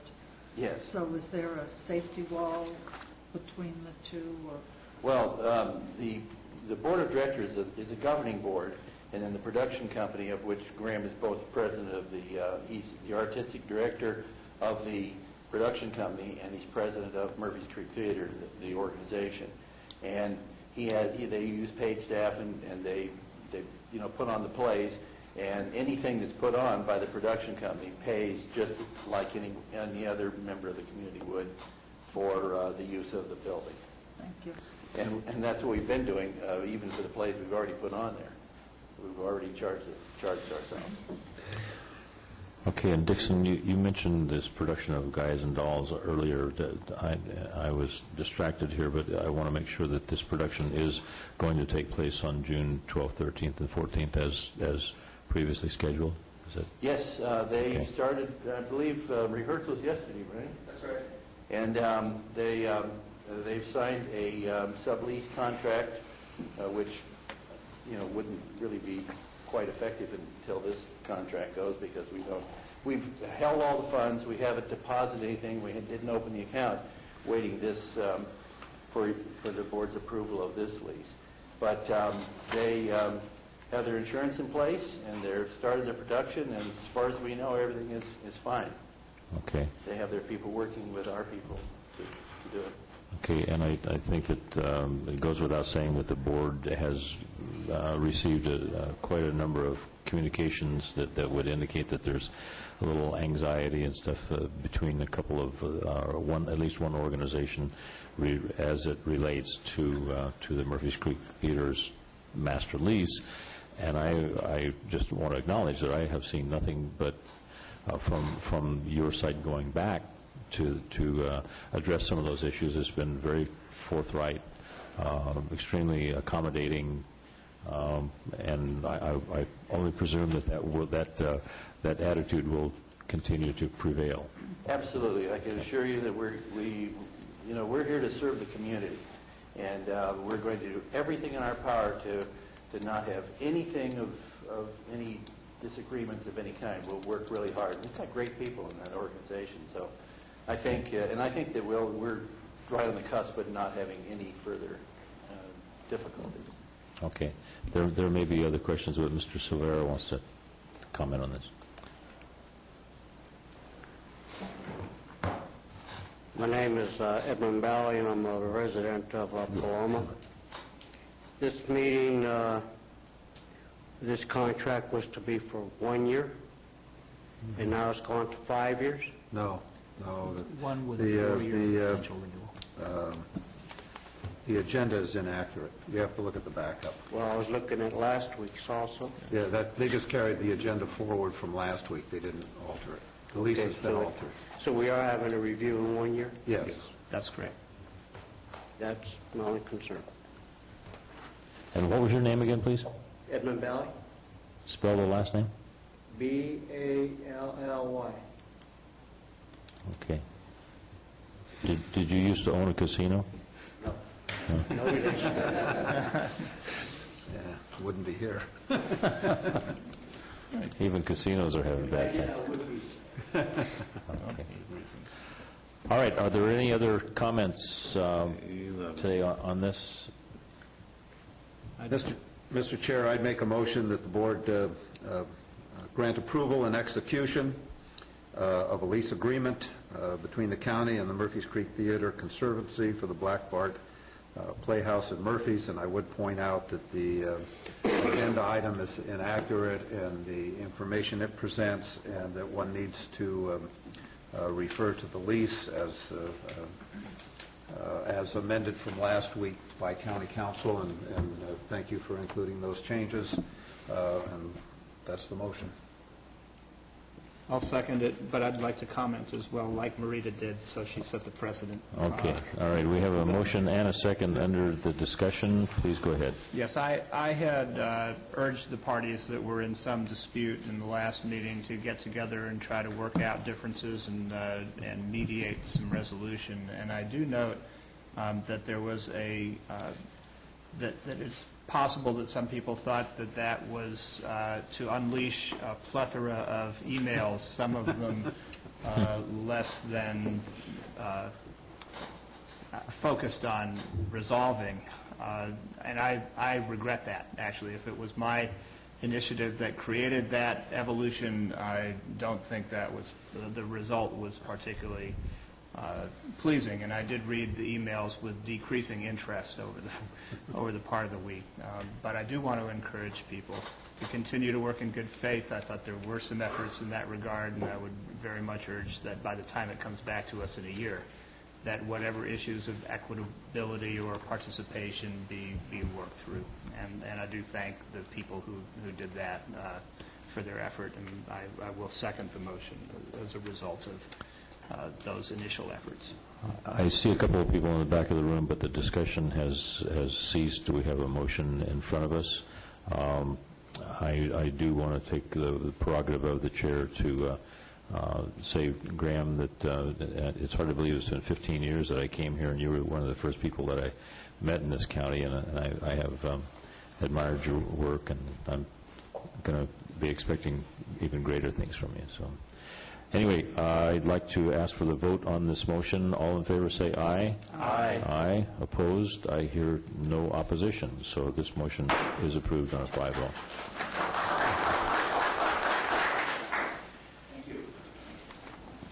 All right, we have another item on the agenda here, item 19. This is a discussion and possible action regarding a resolution authorizing the board chair to sign a one-year lease with ABBA FLP for space at 90 Copper Cove Drive, Suite D, in the amount of $1,600 per month, commencing on July 1, 2009, with actual occupancy to begin on June 22nd. The county, this is brought to us by the county library. It's continued from last week, and all this we were going to approve this lease, but it was brought to our attention that it should have an escape clause.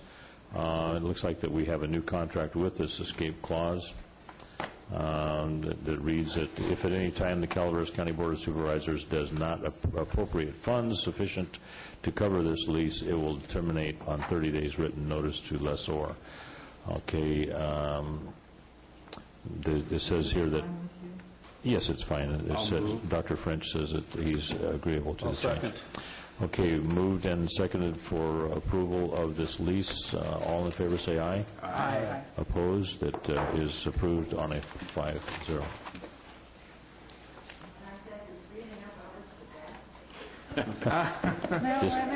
Hopefully it was as entertaining for you as it was for us. I tried to move them up, remember, so. Thank you, Marilyn. Tim, do you still want me to give you a call? I see you called yesterday at some point. Edmund. He still lives in Paloma. He loves Paloma. That's right. That's right. Whether he owned it or not. I was going to say that was an insult to the good people of Paloma. We're not going to do there.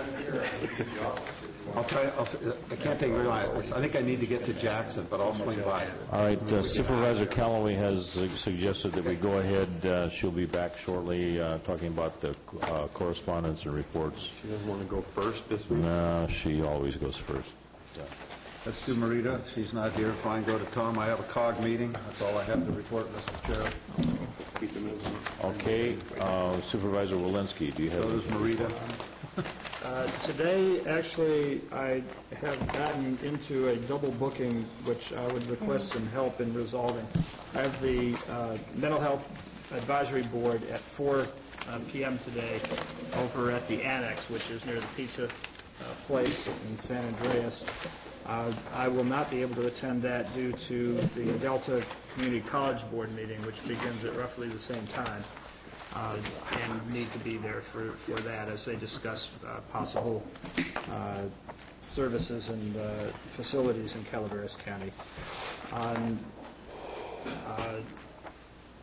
Wednesday the 3rd, I'm meeting with the CUSD at their district headquarters. Scholarship, West Point Scholarship Fund in West Point, Blue Mountain Community Renewal Council Board meeting on Friday, first 5, board meeting on Friday morning, and Paloma Community meeting on Monday.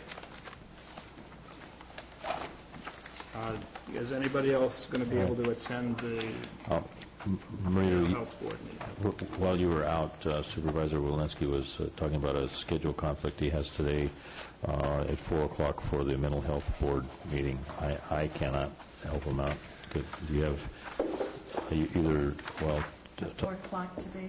Yeah, it's over. You did 2 for me last week. Actually, All I right. did 1. God dang. There was a slight screw up on the other, which I'll... On my part? No. Starting in on last name, Yeah. watch out. Yeah, no, I'm already deep. I can do 4 o'clock. Great, thank you. Wonderful. Appreciate it. Okay, Supervisor Toffanelli? I have today, I'm kind of double booked, but I think I can make both. I have Delta College at 4 o'clock, and then I'm going to race back to Valley Springs for the community plan meeting set up there at 6:30. Good luck. And that's all I have to report. I've got that on my calendar for beginning at 6 o'clock. I could be wrong about that, Gary, but I'll A half hour off of me. yeah, I'll be there to represent happy you. hour. Happy hour. Joyce Tekel is supplying the happy hour festivities. Anyway, I guess Supervisor Callaway, you have a report? Yes. I know I sound like the depressed. I am very depressed. Bob and Shirley and I were in Sacramento last week. The good news per the Director of Finance was that he's above ground. The bad news is it's worse and it is going to get worse. And if any of us think we're going to escape this, we're very mistaken. The governor and I haven't heard, we're supposed to do a speak before both houses of the legislature today, this morning, Bob? Yeah. I have no idea, but the reality is we as a board, which is why I voted 1C, which is, you know, it hurts about IHSS. IHSS is going to be impacted. We're talking general fund money in the state of California. And the fact that we will probably have some of our property tax taken, borrowed under Prop 1A is a strong likelihood, including gas tax money. We haven't even begun to see the impact to cities, counties, special district budgets. And of course, we're just concerned with the county. So, the other being said, piggybacking on that, Friday the governor came out with over 200 state parks being closed in California. Now, that's Big Trees, Grover Hot Springs, Columbia, Indian Grinding Rock, all that's in the Central Valley park system, anyway. So if the board doesn't have a problem, I would like to write a letter in support of Calaveras Big Trees. I will have Russ sign the letter. I will write it. But what became very obvious was we cannot, and CSAC was California State Association of Accountants was criticized because we were all lobbying about don't borrow more of our property tax. Our CRC was part of that. Because you cannot go to the legislature, the governor, the legislative analyst's office, director of finance, and say, you can't touch my program. You can no longer lobby for your program unless you have a recommendation to save it or to cut something else. So those days of just lobbying, of don't touch me, are gone. And it's like hearing that, when Bonnie talked to us, don't touch us, or the transit, don't touch us. And we're going to hear it from Mary Sawicki, and we're going to hear, of course, law enforcement whining and moaning. We're all going to be touched by that. But my thought, and I did talk with the Park Service last night, that when I write the letter, I'm going to say that we, as a county, are going to be willing to work with the Park Service on trying to save the services, or trying to come up with monies to subsidize in some way the general fund portion of the parks, so our parks can stay open. And it isn't just Calaveras Big Trees, which of course is a jewel within the county, but we have the Ebbets Pass National Scenic Byway, of which Calaveras Big Trees and Grover Hot Springs are part of the Ebbets Pass Scenic Byway. So they're going to possibly close Columbia. When we say close Columbia, it will not be the concessionaires. It would just be the services provided by the park and the Rail Museum. So if the board would support it, I would at least, get us on record that we don't want to see these parks closed. And I don't want the letter to look like every other county supervisor's letter saying it's an integral part and it's the economic engine of our county, because every other 200 plus parks are going to be closed, are going to be writing the same letter. I want to open up some avenues of the kinds of things we'd be willing to work on. So that being said, unless there's any comments, I will write a letter for Russ's signature. I have a comment. Yes. I support writing the letter, but I'm wondering whether you might consider adding a reference to the grinding rock, which is not in our county, but is very sacred and important. No, but it's part of the Central Valley District, which is ours, yes. Okay, so, but I think calling that out, because the Miwok community is very concerned about the state of that and the ability to preserve it in the absence of something. The Tuolumne Board's going to write a letter about Columbia, but I think we could be much more inclusive. All right, but great. We'll go both north and south then. Yes, thank you. Thanks. East to Grover Hot Springs. All right. Okay, so I will get that letter out, email it to the clerk to do it on letterhead, and you can sign it. All right. Okay, I have mental health today, and Steve told me about that. Ebbets Pass Property Owners Council, Council of Governments, Area 12 Agency on Aging this week, and Calaveras Public Power Agency's 5 o'clock meeting on Thursday afternoon. Bob, maybe you and I, or maybe it should be Mike and I, because this is the follow-up to the energy conservation. I'll have Mike. Mike, okay, I'll talk with Mike. And that's it. And I had Ebbets Pass Scenic Byway last night. Thank you. Okay. Tomorrow, there is an Economic Development Council meeting that is on the verge of being canceled. There are a lot of people that can't attend it, but I think that there's still a possibility of having a quorum. That'll be in Sonora, if in fact it does take place. I have a law library meeting scheduled for 3 on Friday.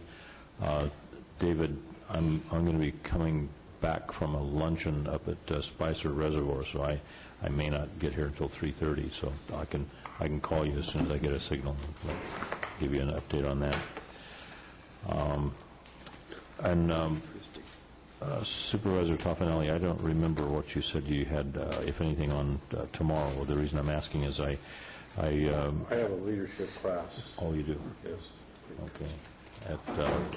Is that all day? Yes, thing? all day. Okay. All right. I just wanted to mention that I am still trying to occasionally turn the crank on putting some economic vitality into that. It's actually in Tom's district, but the CAM facility. You can't get there unless you go through my district. But, That's fine. You plug away at it, Russ. Yeah. So anyway, I'm having a meeting out there on Wednesday afternoon.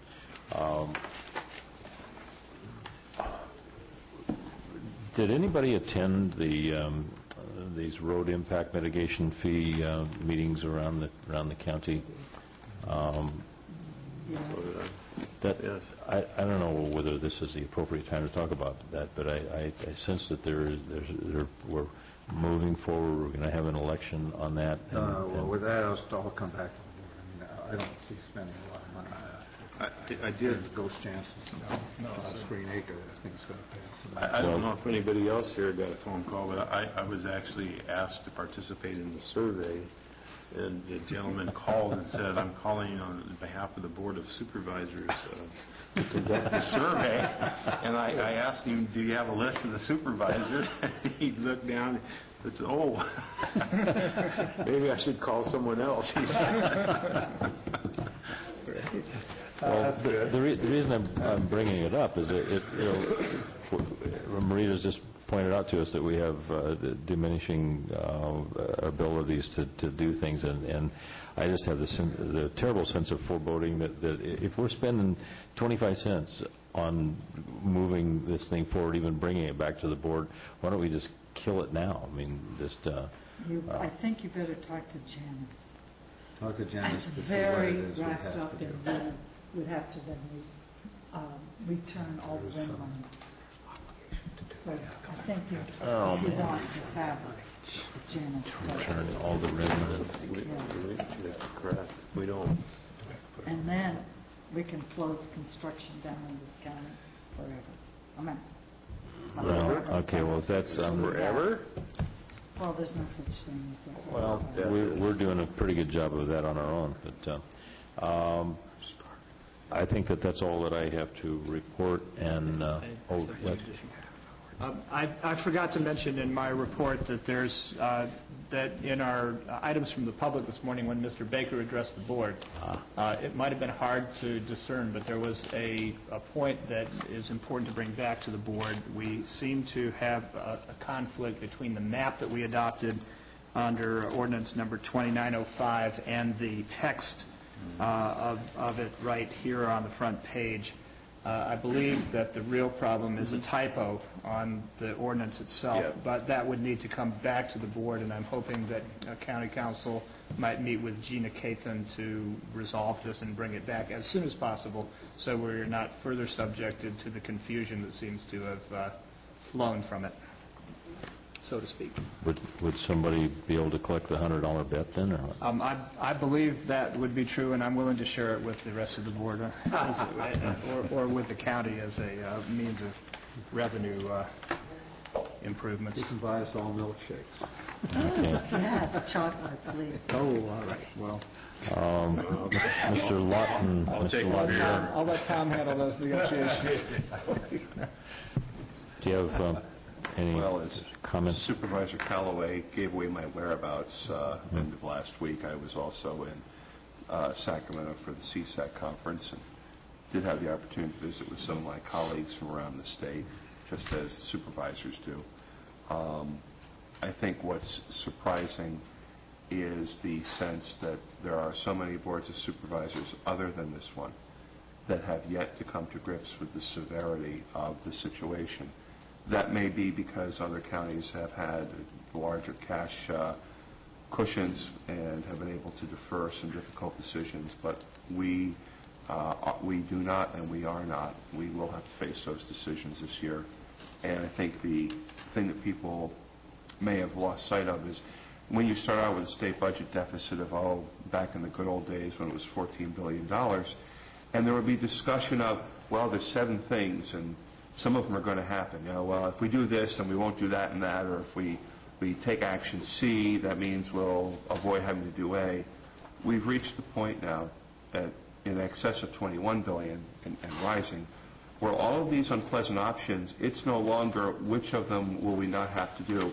We're going to have to do them all. The state will do them all. There's no trade-offs anymore, and they're looking for new ones to add to the list. So the notion that perhaps if the state got out of CalWORKs, which doesn't get them out of TANF, but does get them out of all the supportive activities, that would somehow mean they wouldn't have to suspend Proposition 1A and take $1.5 million out of our general fund. That's not happening. It's going to be suspend Prop 1A and eliminate CalWORKs. That's the kind of discussions that they're having in the Capitol. There's no either or. It's and. So we look forward to seeing what the governor had to say at his press conference today, if there's any good news. But we really we didn't get any sense of that in Sacramento. And we have been working closely with department heads at returning to our budget projections, and we've asked them to go back and find additional ways to balance our budget, contemplating that additional $1.5 million added to the previous $2.1 million that we had anticipated that we needed to make up. So it's a challenging time for our employees, for our managers, for your department heads, and I know for you as well. And on that note, I'm going to just defer to County Council. We have a closed session, so we're going to go back to the closed session room. Yes. Closed session. Yes. Yes, we do. Carol, do you have anything to report? Come on, Carol. All right, then this portion of the meeting is, we'll be going into closed session. Do you have things for me to sign quickly?